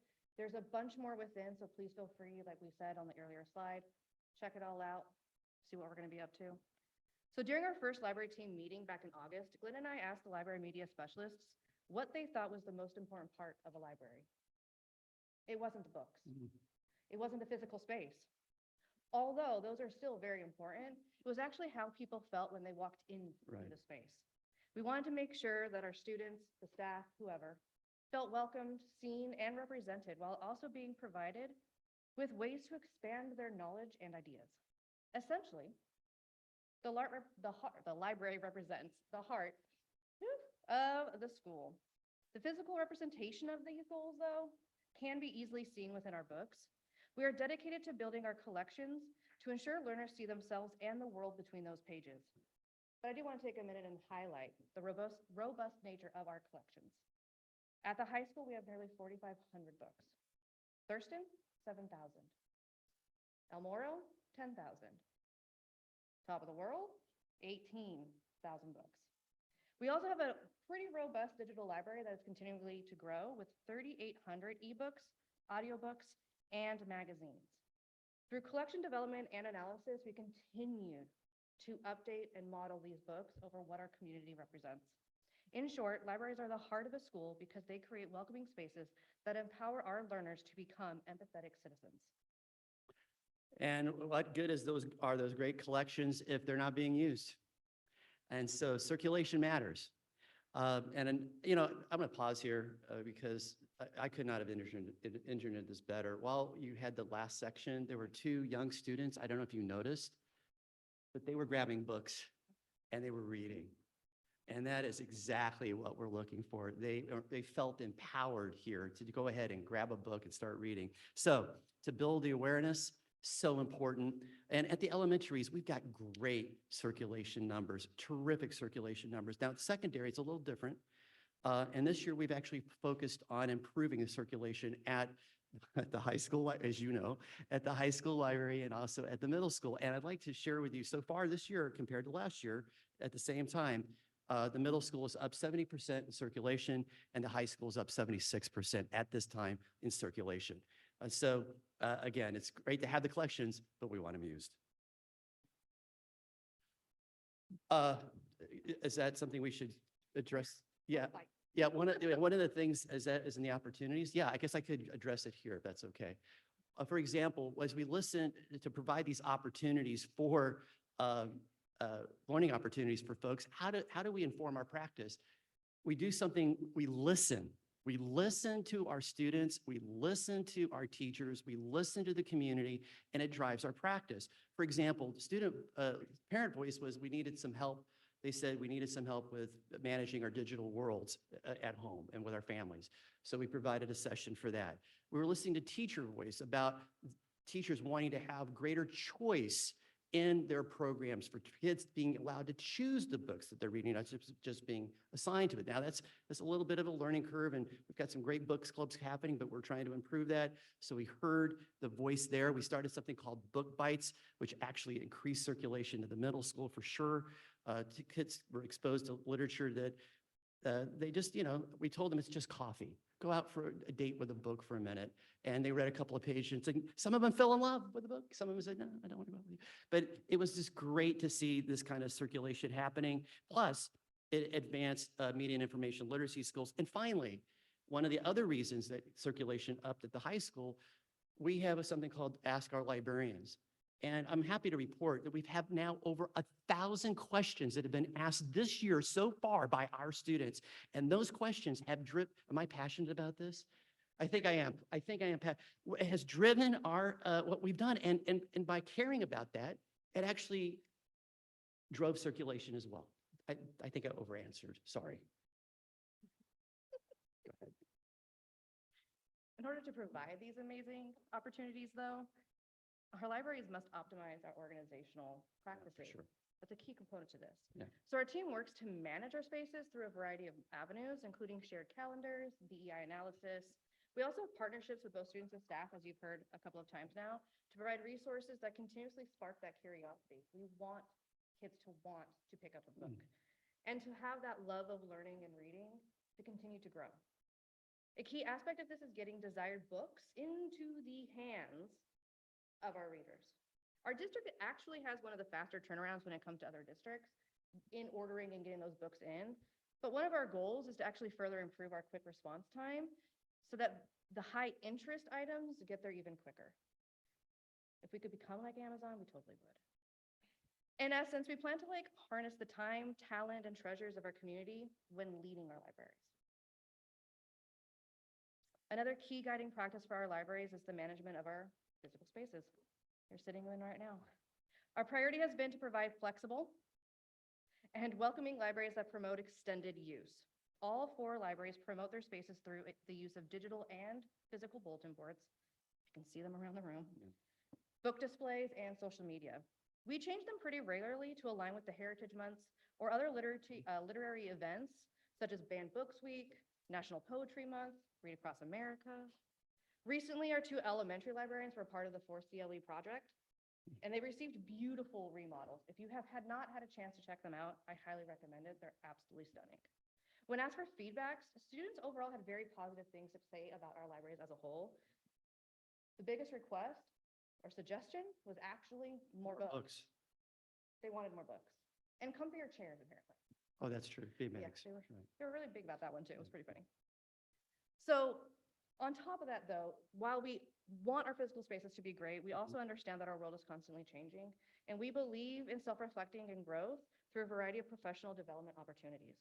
To reinforce our passion and our own love of learning, our team attends state conferences, both virtual and in-person seminars.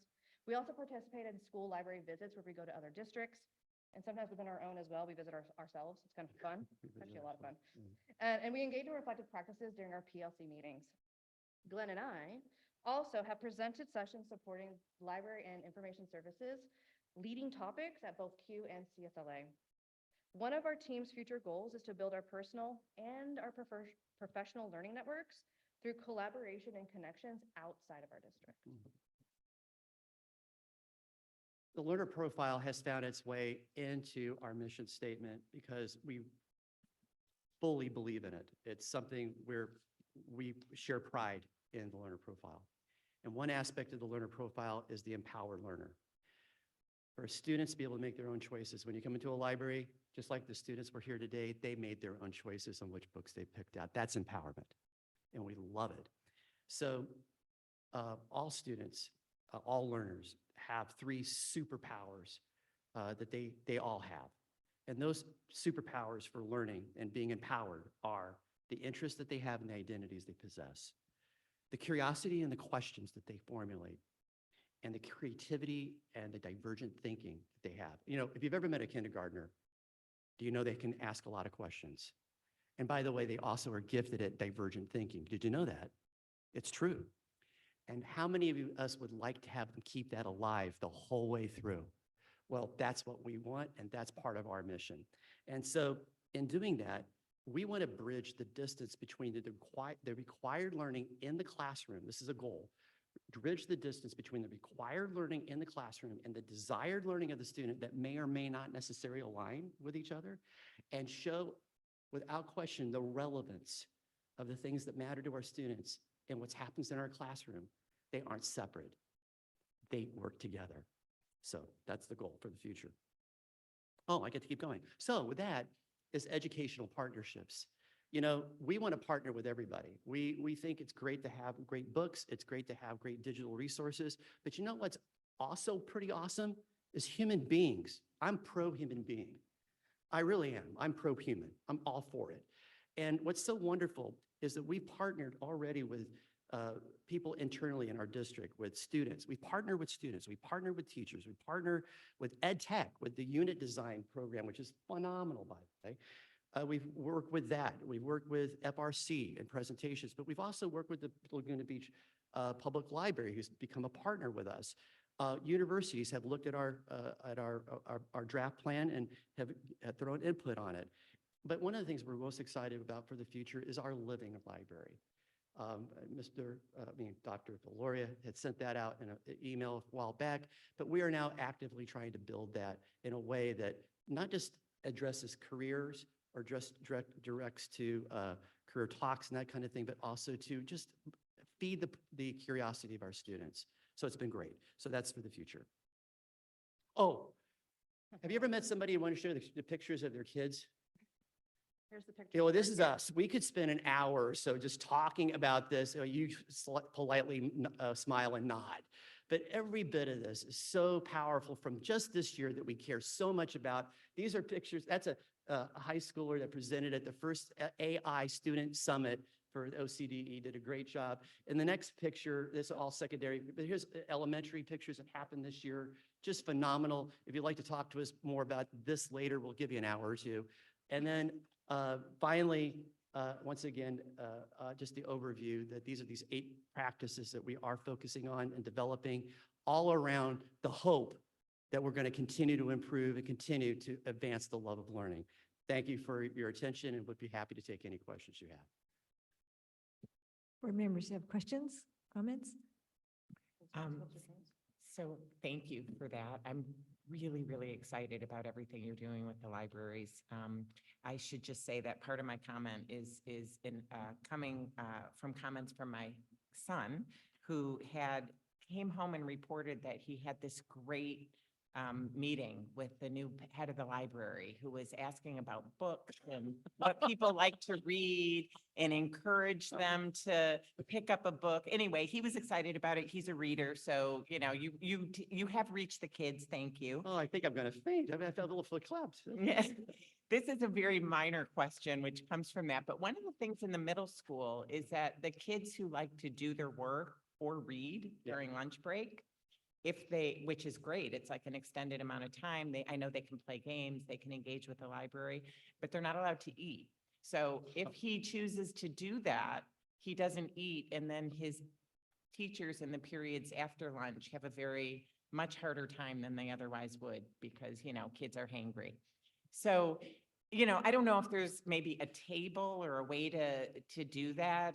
There's probably problems around the books. I don't know. I'm just raising that because it would bring more kids into the library if, you know.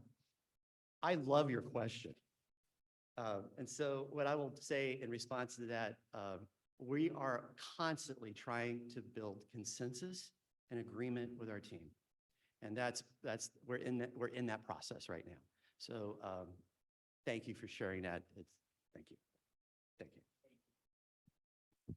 Thank you guys for the presentation and the work on this strategic plan. And I do think these positions are so important. Chad, you mentioned that at the beginning of the presentation, you know, the investment that the board is making developing these programs and this strategic plan, where we want to go as a district is not to be overlooked. In regards to the usage at the secondary level, so at Thurston and at the high school, you know, we have these kind of longstanding ways that, you know, primary kids, they come to the library, right? It's on the enrichment schedule. They're there, they check out book, they get a book read to them, what have you. How do the middle schoolers and the high schoolers engage with their library? So one of the things that I've noticed is that there's a lot of tutoring that takes place in both of our secondary sites. So at Thurston, I think after the pandemic, they reinstituted tutoring homework club with tutors in here. A large number of weeks invested in transportation that supports the homework club. At the high school, I've heard word that peer tutoring is coming back. And I really think that that's an area to go. I think students at that level might not know what that looks like, you know, so think about how do you know, you talked about some of your advertising isn't just bulletin boards, it's social media, but what does that look like to go and receive peer tutoring or to receive homework club tutoring? Who's doing it? Is it an instructional aide? Is it a certificated teacher? What's the level of is it a Carter? You know, really demonstrate to the kids and look at that as a way to drive engagement, because those kids are really focused on just kind of keeping up. And that might bring them into the library. They might check out books afterwards or what have you. So just a suggestion, because I've seen that's one way that kids come into the library. Yes. So I just want to add did you, I want to say something? I don't want to. Okay, well, we're supposed to only say one thing at a time. My apologies. Perhaps more substantive question is that I think you're doing a great job of getting the students more engaged with the library, and you can't answer this right now, but I think the issue is at both the elementary, but particularly middle school, is how do you get kids to check the books out of the library and then read them? And so I hope we've heard some in the school board, in other school board meetings about efforts at the middle and high school and elementary school to kind of promote greater reading on the part of students. But I just would like to encourage us to keep that at the forefront and become a school district where, you know, all of our kids are regularly reading. I know nationally that is not the case because of the way we teach reading in bites on computer programs rather than novels and greater literature. So anyway, I hope that in addition to working on engaging students, we're also thinking about how to integrate those reading opportunities into the curriculum. We won't speak to that, but simply say yes, and we are actively engaged.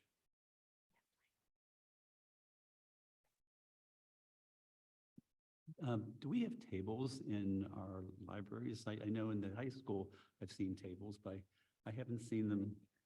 Where Oh, we moved. They get pulled If you'll for the notice, they're all back here. Oh, okay, Yeah. okay. Because Hold it up.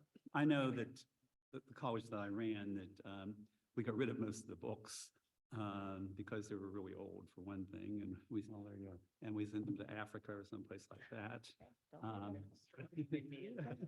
Bless your heart. No, we sent them to a rare book dealer who then sold them, and the profits went to the developing world. I'm sorry, let me clarify that, but we turned it into a space with tables and chairs and made it into a real learning space and collaborative space. And it was really the hub of my college. And the librarians corrected papers. I mean, they went way beyond, what librarians should do, but it was just wonderful. That's why I'm so interested in getting more professional librarians into our system. Thank you. I was just trying to bring up a picture of how the collaborative space was happening right here in Thurston. On our pictures that I told you, don't ask me about because we'll spend hours talking about it, but that's up there. Yeah, we definitely. Yes, are agreed. flexible. I also really appreciate your presentation. I love that you're emphasizing their curiosity. And I really like the Ask a Librarian and how much response you got to that. That's awesome. One of the things you said was you have more requests for books. Is that physical books or Both. online books? Both. Oh, okay. It's, I will say it's actually primarily physical right now. It's primarily especially physical. Secondary level is very much primarily physical. Oh, But we get, okay. sometimes we can't get something physically. We just, for Mhm. whatever reason, it's not available quickly. Right. We're very fast to find other methods, which usually includes Sora. That turnaround is within hours. Right, and part of it is to take advantage of the iron when it's hot, when the student has the actual desire. Like, I'll give you a hot example. There was a student that was studying fascism. I mean, honestly, what was he thinking?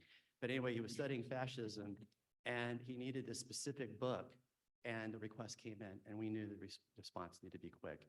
And in this case, it was a physical book, but it's just trying to meet the hunger where it happens. Yeah, that is perfect. I mean, a week later, they're on to something else. Right.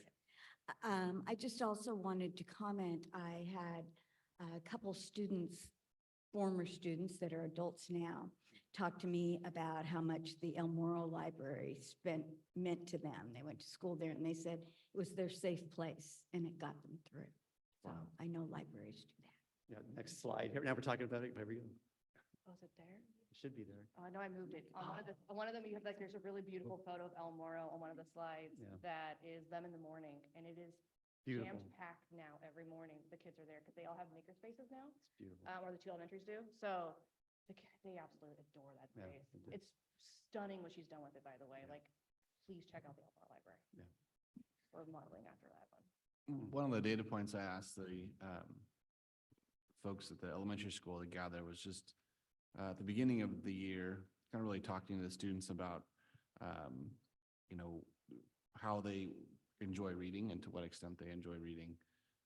And so they did a kind of informal survey of their students. And over 90+% of our students are reading books that they want to read when they go to the library. On average, each student's checking out 13 books a year.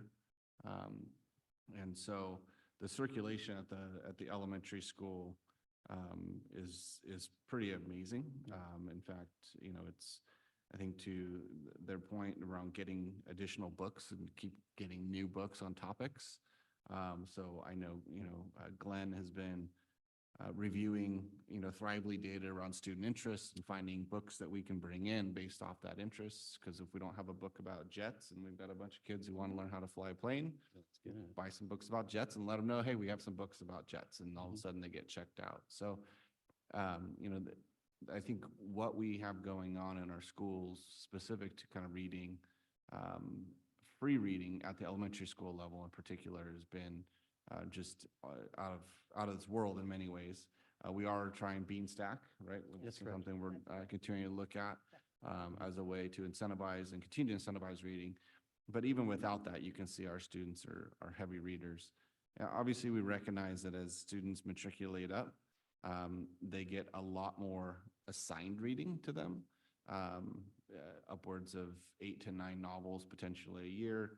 a lot of the English teachers, both at the middle school and the high school. So I think circulation, we have to recognize that the circulation is counting what's in here, but every high school teacher, English teacher maintains their own reading library, and every teacher here pretty much maintains their own as well. Oftentimes they, we're getting like little mini school power grants. So you'll go into Laura Silver's room here and you'll see in the corner that, 3 or 4 bookshelves, of recent texts for kids to pull off and read. You're seeing a lot of that. So just to know, in their circulation, they're talking about what they know gets checked out from here. Right. But the English teachers have always been maintaining and growing their own circulations within their own rooms based on student interests that they know about. So when they have a student they know is interested in a particular genre, they point them to that genre of the books they have. And if they don't have it, I often find they're going out and finding ways to get those books, whether again through school power or like a typical teacher, often spending some of their own money, or PTA gives, a lot of funds to our teachers to buy supplies. So our amount of text that we have in this district is far beyond what we probably could actually inventory because of that. There is just so much out there. So really proud of the work that the team has taken on, trying to really kind of synthesize it and see where we can continue to move forward. And I think we have some great opportunity for that, including, talking about summer readings and things that we can do to encourage our students and parents to pick up a book over the summer. And I think we all know, research is very clear that the more parents read and show that reading is valuable, their children are much more likely to read as well. And so I know, again, the team's been thinking about ways to engage families and helping them understand that role, because it is really the #1 indicator of like lifelong reading is whether parents are picking up books. And the most recent data shows a direct correlation between adults picking up their cell phones and a decline in students picking up books. Wow. So something to keep in mind as we kind of engage in this work is how do we make sure our parents understand the value of themselves picking up books. And so we have the book club that School Power works on and Dr. Keller's working on. I think those are just really good ways for us to incentivize and show that and remind our students of that importance. So kudos to the team. I think it's been great. Thank you to the board for your investment. This has been a several years process. Stephanie, we brought on right pre-COVID, and then we brought Glenn on more recently, and I think it really does help to have enough folks out there. Dr. Kelly, I know you told me so. We worked on it. We got it right, but it has been just a real great opportunity for us to expand what we provide. So thank you for your dedication to libraries. One last question. I have a question too, President Yeah, Vickers. Kelly, you were Yeah. next. Go ahead. When I went to high school in the 60s, we had to read 6 books every summer. And it really was just wonderful. And The Elements of Style, White Fang, Journey to the Center of the Earth, classics that then they were incorporated during the year. I don't know if we do anything like that or not. I know I hated it at the time. And when the box would arrive and I would think, how am I going to do this? And but it's just, it was a wonderful experience in retrospect. Yes. Part of the discussion. Yeah.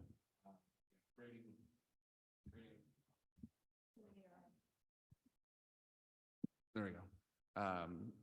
Just today, actually, I received an email from San Diego County Office of Ed that actually had a website of all the different readings and texts that they are putting out countywide to all of their districts to share as resources with their community in San Diego.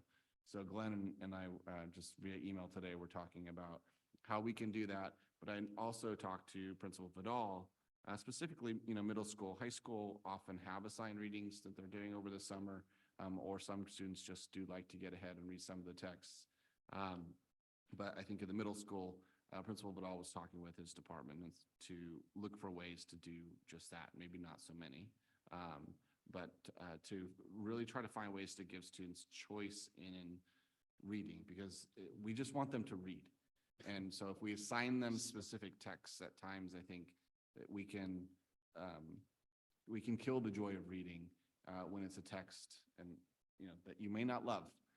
But if you give students that opportunity of age-appropriate texts and maybe something that they can do with it upon return from school, that whether we book club it, which we've talked a lot about that. So we're looking at ways to try some of that and experiment with that. Because again, we don't want you to hate it while you're doing it and reflect on it as a positive. We want you to love it while you're doing it, and do it more, right? So that's our goal. And I think the team's has got that as a focus.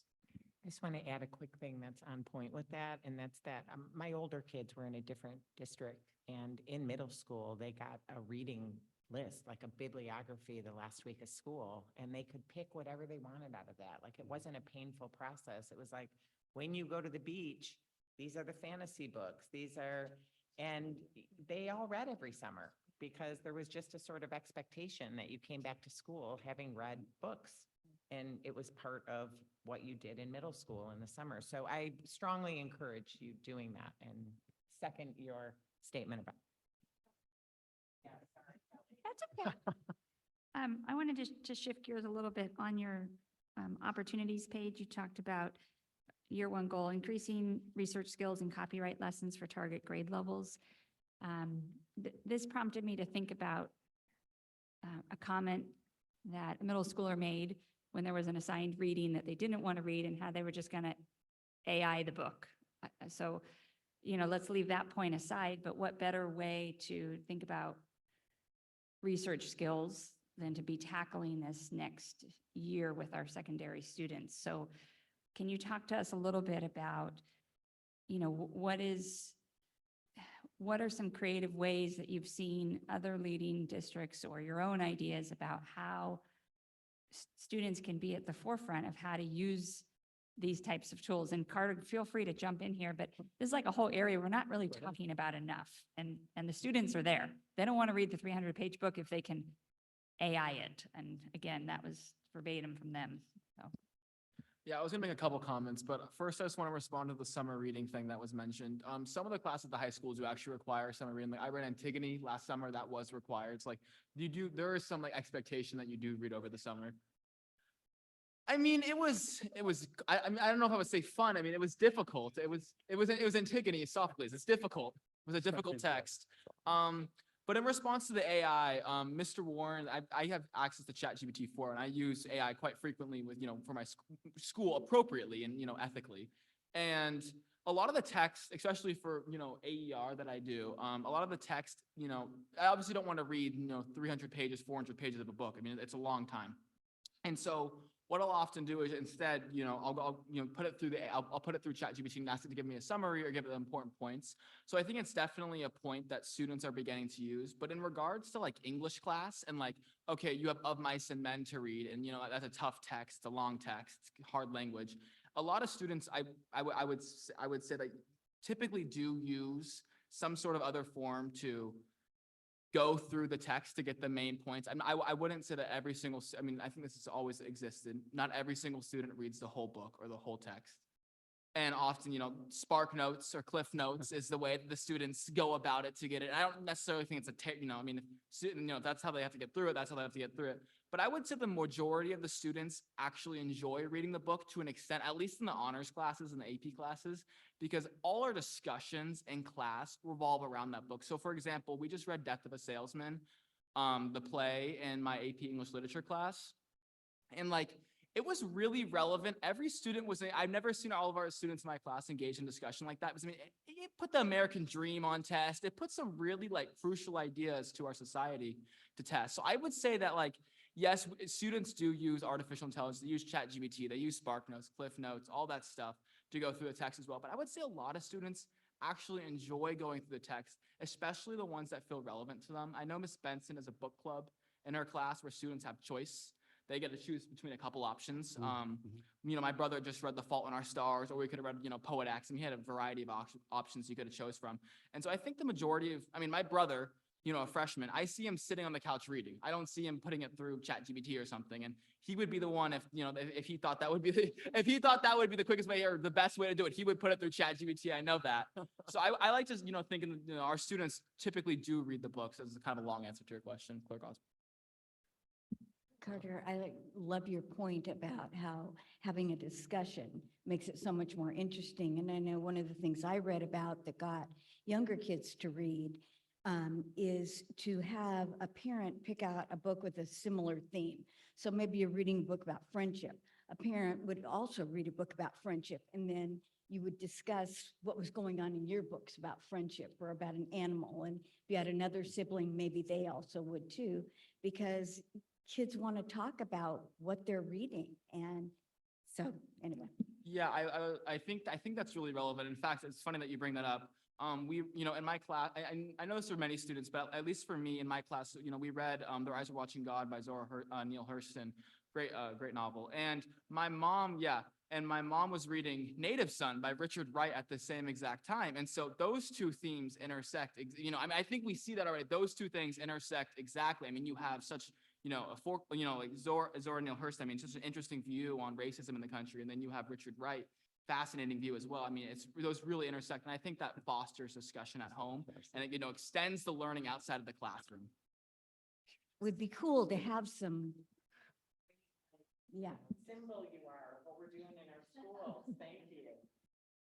Thank you. Well, I need to say something, excuse me. I know they do. Well, it was a really, really comprehensive and informative report, and I recognize your passion and your enthusiasm. And I mean, I am such a fan of libraries anyway. And Dr. Valori has a great point about parents and what we used to call modeling reading, but it really is true. It's not because my mother was an English teacher, it's because she was always reading. And I was always reading also. But I think, and today I read Here Comes the Mean Dust Bunny 5 times. So, I mean, I think if you find whatever sparks the interest in that child, and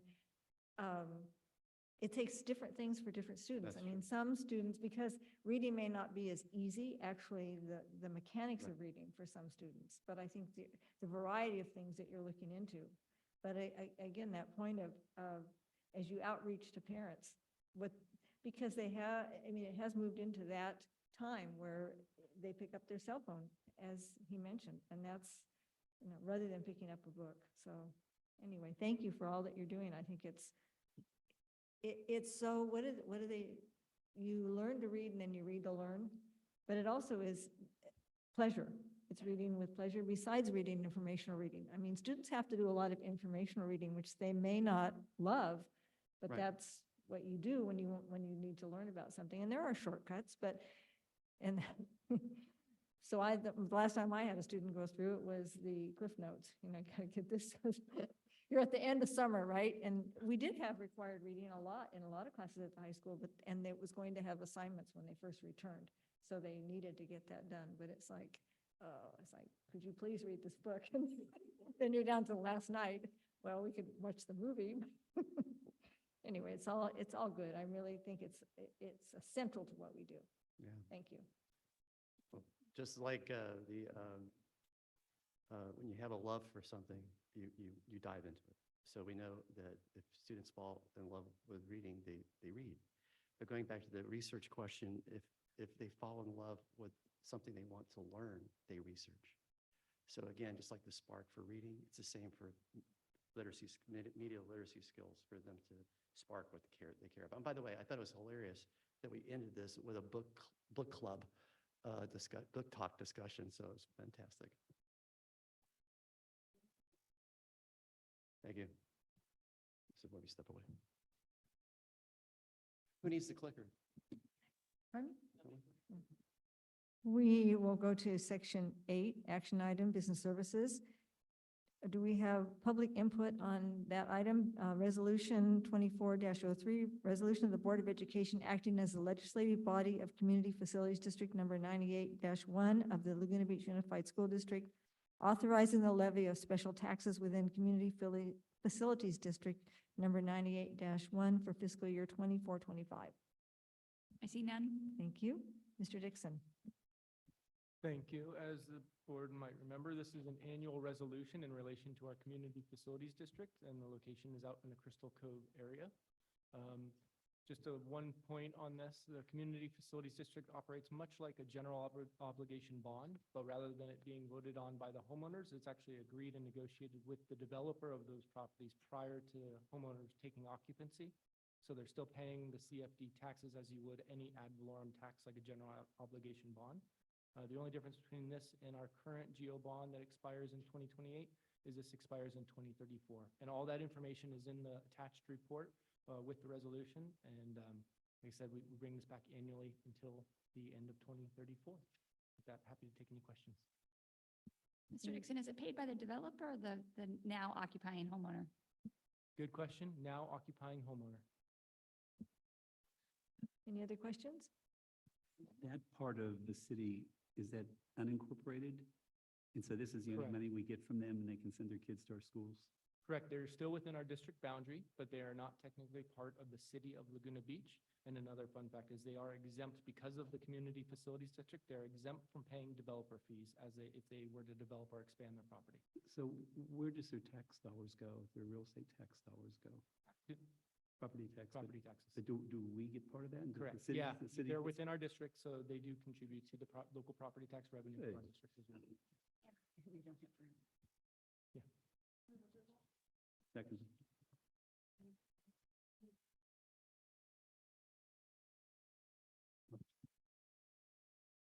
Any discussion? No? Student vote? Or is it a roll call? Okay, thank you. Harder. Thank you. Clerk Osborne? Yes. Member Perry? Member Kelly? Yes. Member Malcheski? President Vickers? Yes. And Carter, I want to greatly apologize for not asking for student vote on the calendar. It's in favor, but yes. I think I was just intense or something. I really am sorry. We have two more items under Human Resources. 9B, approval of agreement with consortium training and consulting with Laguna Beach Unified School District. Do we have public comment? Seeing none? Thank you. And who's presenting on Me. James? So with the passing of Senate Bill 553, we're required to establish and implement, maintain an effective workplace violence prevention plan. This is part of a new requirement with OSHA. This will become part of our injury, illness, and prevention plan. We're working, would bring this to the board for consideration to work with consortium training and consulting company to help create the plan and help design and implement our training requirement that comes with this. It is quite complicated to put it all together. So we believe this would be in our best interest. The deadline to get it all going is July 1st. This has been one of those bills that got signed, and it took a while for us to get the actual details of what was actually required from OSHA. And so it's a mad dash, and most districts are kind of in the same boat we are. So we're trying to get it accomplished so we can roll it forward by July 1st. So this plan, this is making a plan so how we will implement this. Okay. Board member questions? Dr. There's no such thing. We'll probably get a penny for every dollar we spend. Dr. O'Leary, for this bill, when they say workplace violence, are we talking about violence occurring between employees or unknown intruders, violence that would be coming from the outside? Or is it both, any violence in the workplace? Any and all. Yeah. Any and So all. it could be, outside. So it entails a lot of processes in place to ensure the safety of our employees, which we take very seriously. However, there are things that, somebody may see walking across campus that could allow for something to happen that could be, a violent intruder or whatever it might be, that we have a system in which people can report those, that we have trainings on what to look for. So it's not, though it sounds like it's all about, someone coming and perpetrating violence onto a school, it could very, very well be, unfortunately, we haven't had this as an issue, but staff to staff, student to staff, those sorts of things. So being able to have a plan in place and how do you report it, because it's OSHA, so there's reporting mechanisms. There's penalties for not reporting, penalties for not having systems in place. The way that I understand it is the training only needs to be done once. It's on an annual training. But then any new employee who comes on will also be expected to do that training. So we'll be working with our associations to determine how and when that's done. There's a live kind of component where there needs to be some interaction. So we're trying to figure out how we would do that. This company has already done it with a few school districts just in this last month. And so they came highly recommended to us in order to accomplish that task. Okay, no further questions. Any other questions? Have a motion, please? Any discussion? Student vote? Board members all in favor? Aye. Opposed? Carries 5-0. Thank you. Have 9C, approval of new job description and position program specialist. We have public comment? See none? Thank you. It's fine, yeah, I'll take it. So over the last several years, we've actually maintained 5 school psychologists, one of who's worked in a role that we called a kind of a psychologist in special assignment. Through just ongoing discussions with the special education department, and Irene and I have been talking about this for many years, trying to ensure that we have the support necessary to continue the work that we're doing. So in lieu of replacing one of the psychologists who's retiring, creating this position that will then kind of create a little bit of a hierarchy within our special education department. One, so that we can maintain the institutional knowledge within the department. Our work in that area, the cost is insignificant because the difference between the school psychologists and this role are not going to be, it's not significant amounts. But we believe by providing this additional support, it'll help us engage some of the work that we really need to get done, give Irene an opportunity to step out of some of the things that she's had to maintain kind of presence in, because this is a quasi administrative role. And so that is the recommendation to the board for approval tonight. Also included in this, because it's a revision to the job, to the salary schedule, we've already maintained an occupational therapist in the school districts. We've been contracting that work out for many years. And as a result, we dropped that OT off of the salary schedule.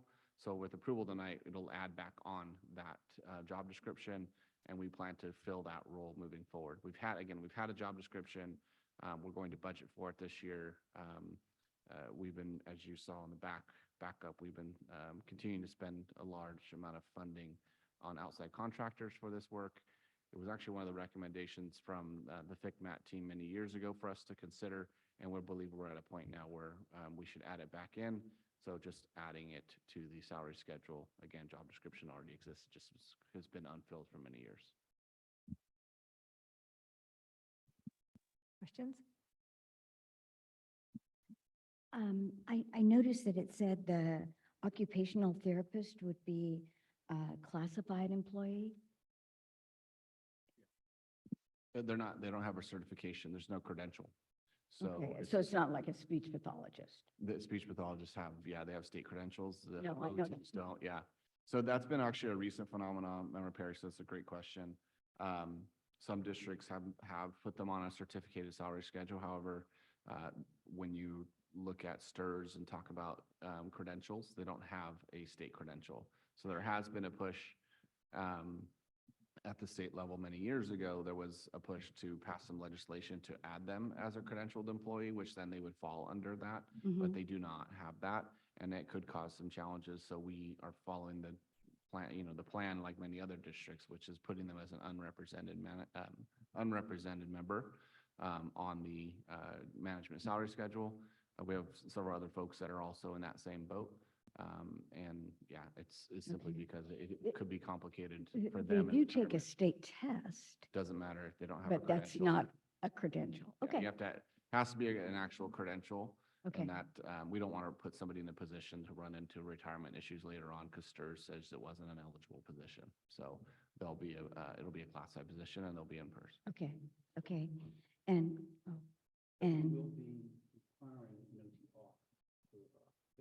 It'll just be an occupational therapist. Someone who's, licensed. Yes, yes. Licensure and credentials, not the same thing. Yeah. And another question is, for the program specialist, is Dr. White recommending this? Did this come from the Director of Special Ed? Dr. White, you got a doctorate today. I'd like to point that out. Is this what you want? She's been doing this long enough. She's a doctorate in special education, I would say, Okay. at this point in time. I just want Uh, to make sure it's what she Yeah, thinks. it's Irene good. and I have been in regular conversation. This was actually something we talked about several years ago when we developed the psych on special assignment. We decided with the retirement to make that reconsideration at that point in time. And we've been working with Irene and the team and the Instructional Services Department to redo a job description. We had one many years ago. We updated it. We didn't bring it to the board for approval at that time. We figured we would stick with the team we had and just work around it and add another school psychologist. And now again, with retirements, this gives us an opportunity to roll it forward. We also recognize that, Irene will not always be here. And we wouldn't want the district to be left in a position where we don't have that understanding and knowledge of what goes on in that department. It's a huge loss to lose somebody in special education and not have anybody who actually is second in command. So this will hopefully address that. So we're telling Irene she can never retire? No, I'm just kidding. No, it seems like a good move. Now we can have a motion. Is there a second? Oh, thank you. Now we can have discussion. Excellent, wonderful idea. It's long overdue. I think Irene has probably the most understaffed area from my observation. And she does a fantastic job as a one-man band. And I think it's duly time that we put some resources into this area. Any other discussion? That was great comment. Any others? No? Student vote? Board members all in favor? Aye. Opposed? Carries 5-0. Thank you. Okay, we move to section 10, action items, instructional services, approval of course of studies for the Laguna Beach Unified School District secondary schools for the 24-25 school year. Do we have public comment? I see none. Thank you. And Dr. Mayberry. Yep, thank you. As you know, the California Ed Code requires the governing board of each school district to annually approve the course of study for secondary schools. The LBUSD course of study contains the listing of course titles for our middle and high schools. Includes courses presented at the last board meeting that were approved by the Curriculum Council, courses identified at UC A through G approved, are courses that we offer in partnership with CCA as well as Irvine Valley College. So we're bringing this forward for your annual review and approval. Thank you. Thank you. Board questions?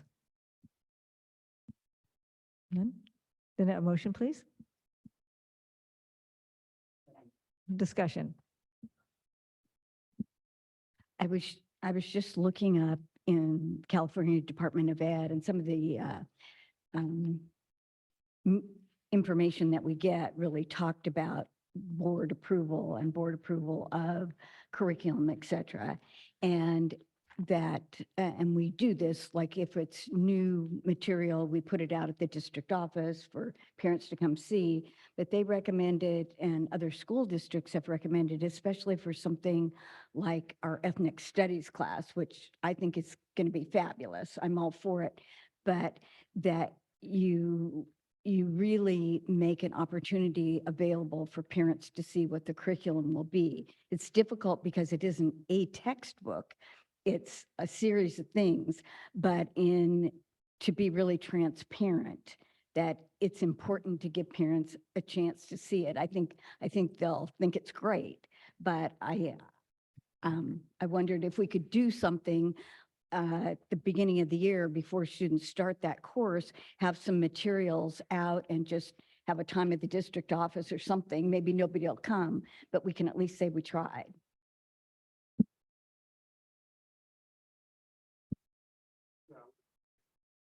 I expect the high school will do something similar to that with the new courses and especially for that course. As they go into next year, I think it's a really good idea around, if they want to come and view things. We do that when any parent asks, but certainly in a new course, it makes a lot of sense to do something like that, where they can come by and see it and look at it ahead of time for sure. Yeah, I It'd be think, easier to put it online. Yeah, we've done it both ways. Both Yeah. ways. I wanted to make kind of a related comment to free courses. So the new course that's before us today for approval for 2024-25 multicultural studies, which we heard a great presentation on last board meeting. And that will go into replacing global studies. That course is no longer on the list. It's been removed, right? It's on the list Okay. because some students, if someone comes in later or there's something left on, we've left it on, but it's not being offered next year. It's not being offered. Okay. So here's what I want to have a discussion about. So we have the ethnic studies requirement from the state. We have this course, this newly developed semester course, which I think is a great way to meet that requirement. I don't believe that our students incoming to ninth grade next year are required to meet that for graduation from the state 2930 requirement. Is that a correct assumption? But once we remove the GSS requirement, the ethnic studies would then fall into that. Correct. So we haven't seen the graduation requirement change come before the board yet. We We Yeah, already did it. we did it. It's- yeah, We we did updated. it and we have a date and time. So when ethnic studies begins to be offered, immediately GSS will be replaced by ethnic studies. You guys voted on that a while back. We just didn't have the name of the course yet. No. Okay, it's so just meeting the ethnic studies requirement. Requirement will meet, yeah. Okay, so I guess let me cut to the chase. Here's my issue. We know that we have this course and we also have AP Human Geography, which was a new course offered that both meet the state requirement. And my fear is that we want excellence for all of our students, but I don't feel that students enrolling for next year know the options. Everybody's just being enrolled in a half unit multicultural studies and a half unit of health. And enrollment is taking place and students are deciding what course load they can manage. And, we want students to take a rigorous course load. We want them to have those options. So by approving this tonight, I think it's a great course, but we are not giving our students all of the options that they could have. They can meet the state requirement by taking an AP Human Geography course. It is a year-long course, so we have the health issue. We haven't taken that up yet. But this would basically, if we don't promote that, if counselors aren't promoting that, and we're just enrolling everybody in this course, you're not really giving students that choice. It was a great course that we approved. I think I'd love to hear how it was received by students, what the staff that taught that course felt like, if we have AP scores yet, or if we're only I can't remember, for 1 or 2 years into it. But my problem with approving this is that I don't feel that students know that there are 2 choices on how to meet that requirement.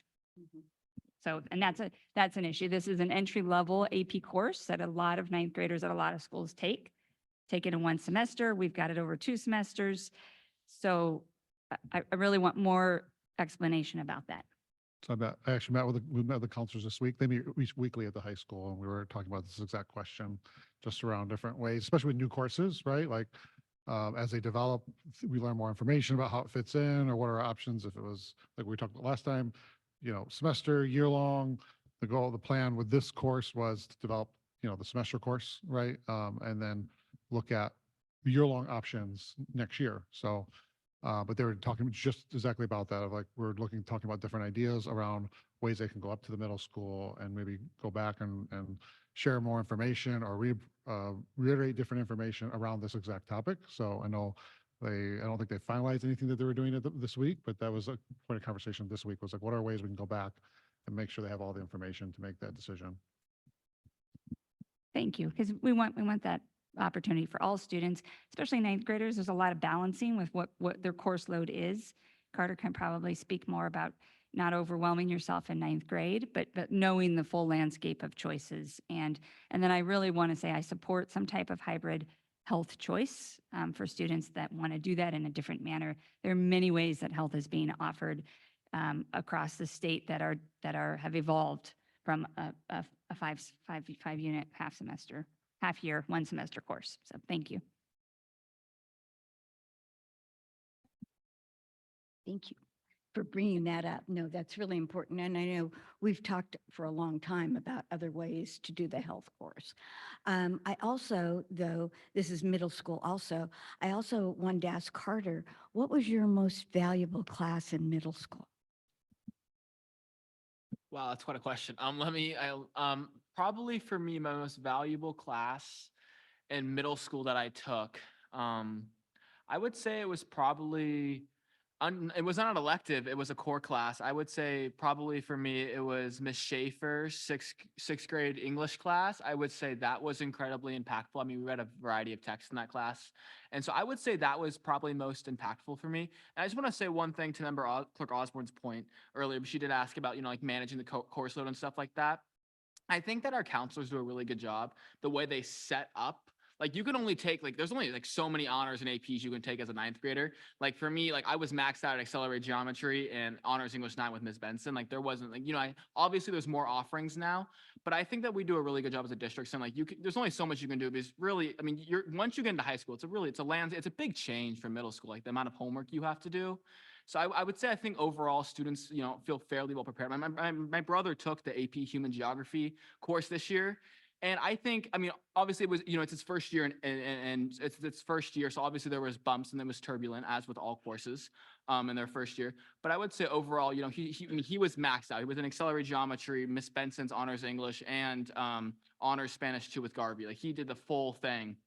And I think it was a little bit of a learning curve for him, but I think ultimately, he knew what he was getting himself into. So I think the counselors do a very good job. Like, this is how many, I mean, literally on the syllabus, this is how many hours a week of homework you're going to have for this class. And it's quite accurate. So I think overall, students come fairly well prepared knowing what they're getting themselves into. Any other discussion? No? Okay. Student vote. Thank you. Board members, all in favor? Aye, opposed? Oh, we don't have emotions. Sorry, I thought we had one before discussion. I'm sorry, I thought we had one before we discussed. So that's okay. That's okay. So we're all in favor. Aye, thank you. Carries 5-0. All right, we'll move to section 11, action item superintendent. Approval of resolution number 24-04, resolution in order of biennial trustee election and specifications of the election order. Any Step public 1. comment? Any public comment? No public. Step 1, obviously, we will have the resolution, which basically says that the terms of Member Vickers and Member Osborne are up, and that you will pass this resolution letting everyone know we will have a forthcoming governing board election that will be held November 5th, 2024. Any questions? President Vickers, has the board ever entertained reducing the statement of qualifications to the shorter word length to save the district cost? Because Well, the person pays the cost of that. The district does not pay that. well, when we get charged, But we are charged for the election. when we get Yes, charged for the election, but not the statement. You pay for, you don't have to put a statement in, and so you can, and you don't have to do that many words, but you're charged for, that's a personal expense. I'm aware of that, but isn't the cost based on the printing cost? So if we let Laguna Beach candidates file a longer statement, so, my no. question is, does the district incur It's a a number higher of cost? voters. Yeah, it's by number of voters. Ms. Number Weber of just voters. told me it's Okay, number of that was my voters. only clarification, because if we could save money and go down to 250 words, that'd be great. So, okay, no further questions. Or if there's not an election, like the last time we saved money. We get it back. So no other questions? We have a motion, correct? No, need a motion. Thank you. Any discussion? Student vote. Is it a roll call? Thank you. Thank you. Clerk Osborne? Yes. Member Perry? Member Kelly? Yes. Member Malcheski? Yeah. President Vickers? Yes. So we have a consent calendar. Section 12. Do we have any public comment on consent calendar? I see none. Okay, then we need, any board members need to pull an item off. Item C through S. President Vickers, I need to make a correction to the minutes. There was a comment made by Michelle Foster that appears incorrect. Okay, Do I need to pull the item or can I just make the correction? you can make the correction. Okay. So the correction is, it says calendar committee reconvened and submitted recommendations for 26-27 and 27-28. However, we only saw a recommendation for the years 26-27, so I wanted to correct the minutes. Right, thank you. Member Perry, did you have anything you wish to pull off consent? No, okay. So then we need a motion. Did I ask you if we had public comment on consent? You did. Sorry. And then we need a motion to approve consent items C through S. Moved. Okay, student vote. Board members all in favor? Aye, opposed, carries 5-0. Thank you. We have governance, section 13. Do we have any comments on the governance section? No? So we have board member reports. Thank you, President Vickers. I had a couple updates. I attended the spring dance concert. It was fabulous. And I really loved all of the, seeing all the lights and the AV and the different ropes that came down from the fly bridge, Dr. Valori, is that what we call that part of it? Was really fantastic to get out of a gym and into the theater. I also went to the school power trustee meeting. I unfortunately could not attend the Barefoot Classic, but I was rooting our team on from afar. And I did attend a Family Resource Center event on the Crystal Cove Trails that was led by our Gloria Hardwood, and that was really nice. There was about 10 people, 10 families in attendance. That was a great little hike and interpretations that she did. And then I did want to make one comment on the calendar discussion. And, I think I'll be very brief, but, our board, we try and operate on a level where we are open, right, with each other about what's working with governance and what's not. And the only thing that went really awry in the year, and specifically in the months that we've been redebating the calendar, was some inappropriate staff behavior, where this conversation was coming into our children's classrooms. And as a board member, and as a board that I think is really improved and enhanced when you have sitting board members that have children in our school districts where you're living it.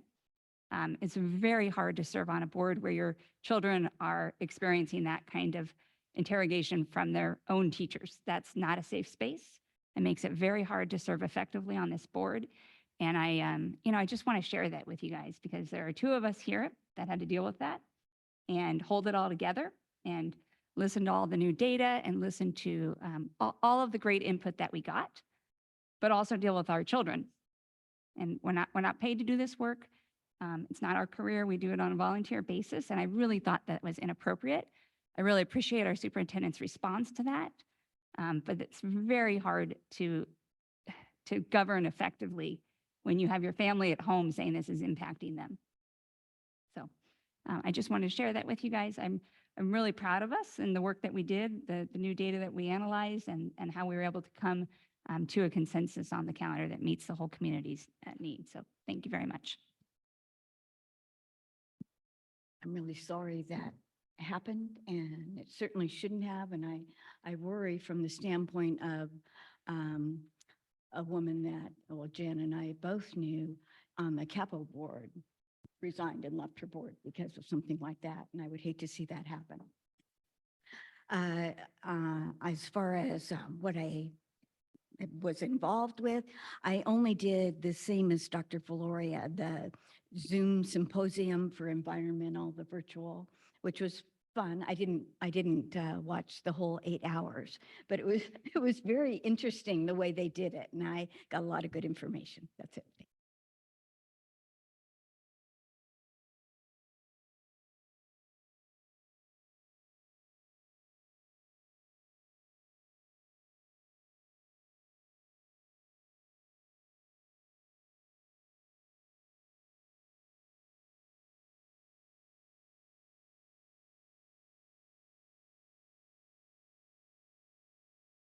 We agreed for it as a board, and that we will now be coming up with the next 2 years, and we will be able to have conversation about it and see what goes forward. And they're very receptive to that. Also, we had some just amazing responses to each of the schools that did all of this fundraising, and just incredible.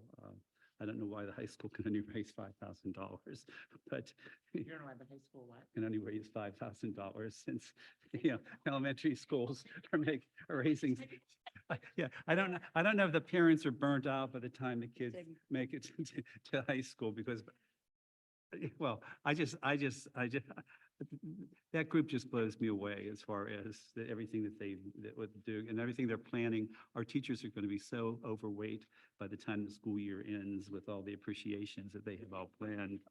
I can't believe it. The high school PTA I also attended, and they had the nutrition staff came from Sodexo, and they made us breakfast. They had wonderful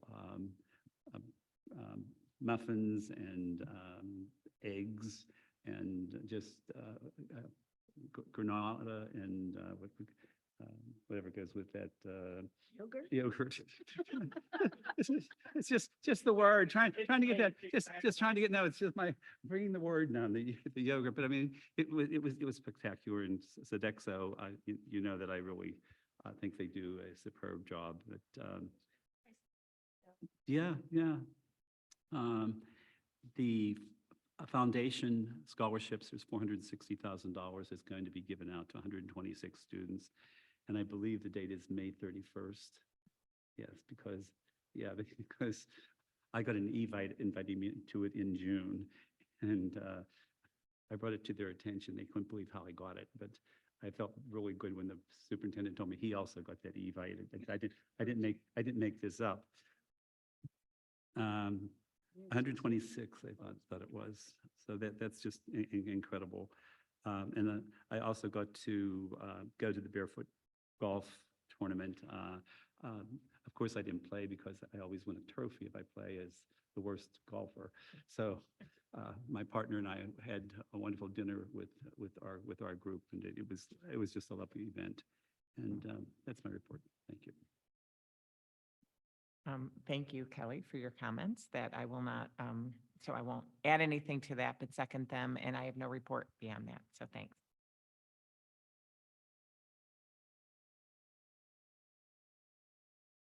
I had the same experience when my students were in school, and being 22 years apart in age, they went through in two completely different generations. And a fellow board member that I served with the first student, she had a student same age as my oldest one. Everything rolled off his back. It didn't roll off my son's back. Just takes a lot of empathy and conversation at home. It's unfortunate. I mean, people get to a point, I think sometimes, where they forget what the impact might have because they feel so strongly about something. It doesn't excuse it, but I just want to say that it's not unique to this situation or the two of you and your students. It's something that just happens, and it shouldn't. And it's hard as a board member, but it seems to somewhat go with it. It's the same thing when I had one time, this is in connection with the recall incident, but I mean, she was yelling at me in the bank. I mean, and now I have a very cordial relationship with her, but it's because she felt so strongly about the issue. Or, you get it in the market, I mean, wherever, when somebody feels that so it's. But I'm just saying, it is, like I said, it's unfortunate, but it's hard. It can be really hard to deal with it. The dancers were great. We did have some really, really good performances this year. And I think that hearing them reference those awards, during those many years of Mark Dressler, we had students up for those kind of awards regularly. And it's nice to see that we're getting back to that. I don't know whether it involves outreach from the instructor or what exactly it involves, but I was glad to see. We had one teacher student in those ones that the registry does. She went quite far. Yeah, she became a semifinalist, I think.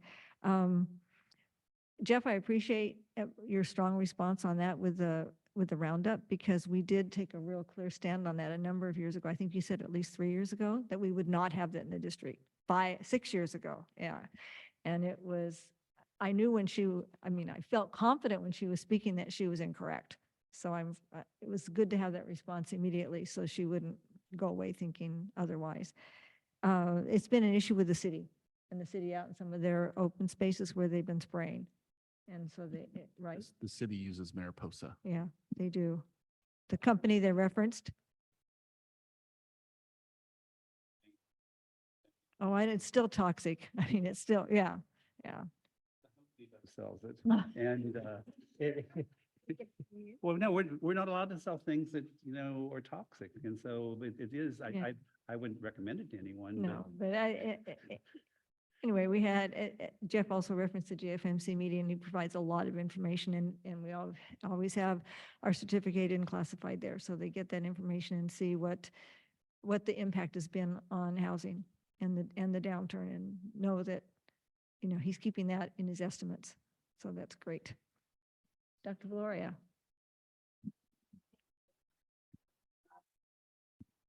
We'll investigate and get back to you. So I'll be brief. I talked a lot already, but the May revision's coming out probably tomorrow. The governor's revision on the budget. There's been, some changes in revenue.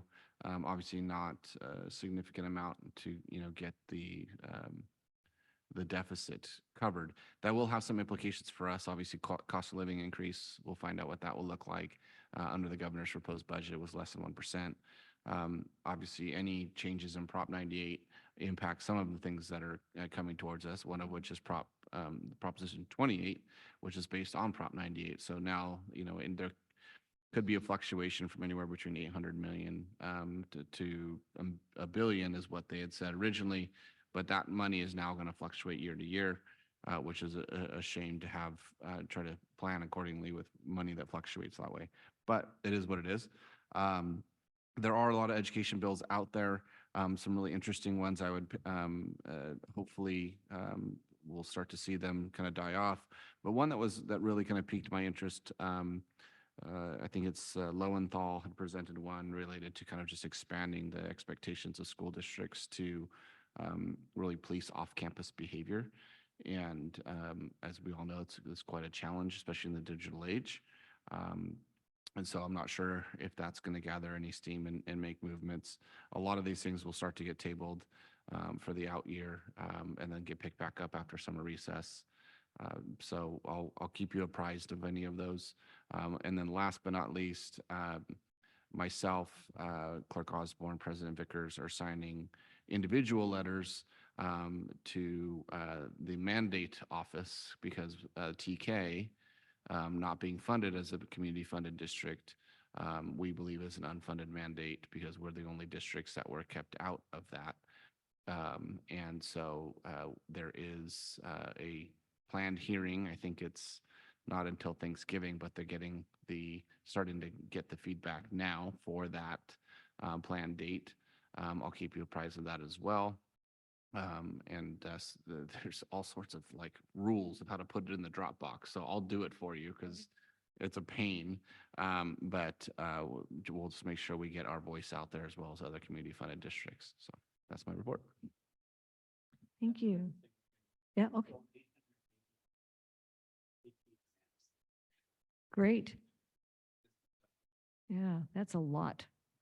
So we need a motion to adjourn. Late night, Sam.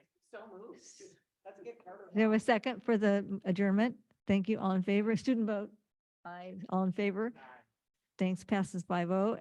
And our next meeting is May 23rd. So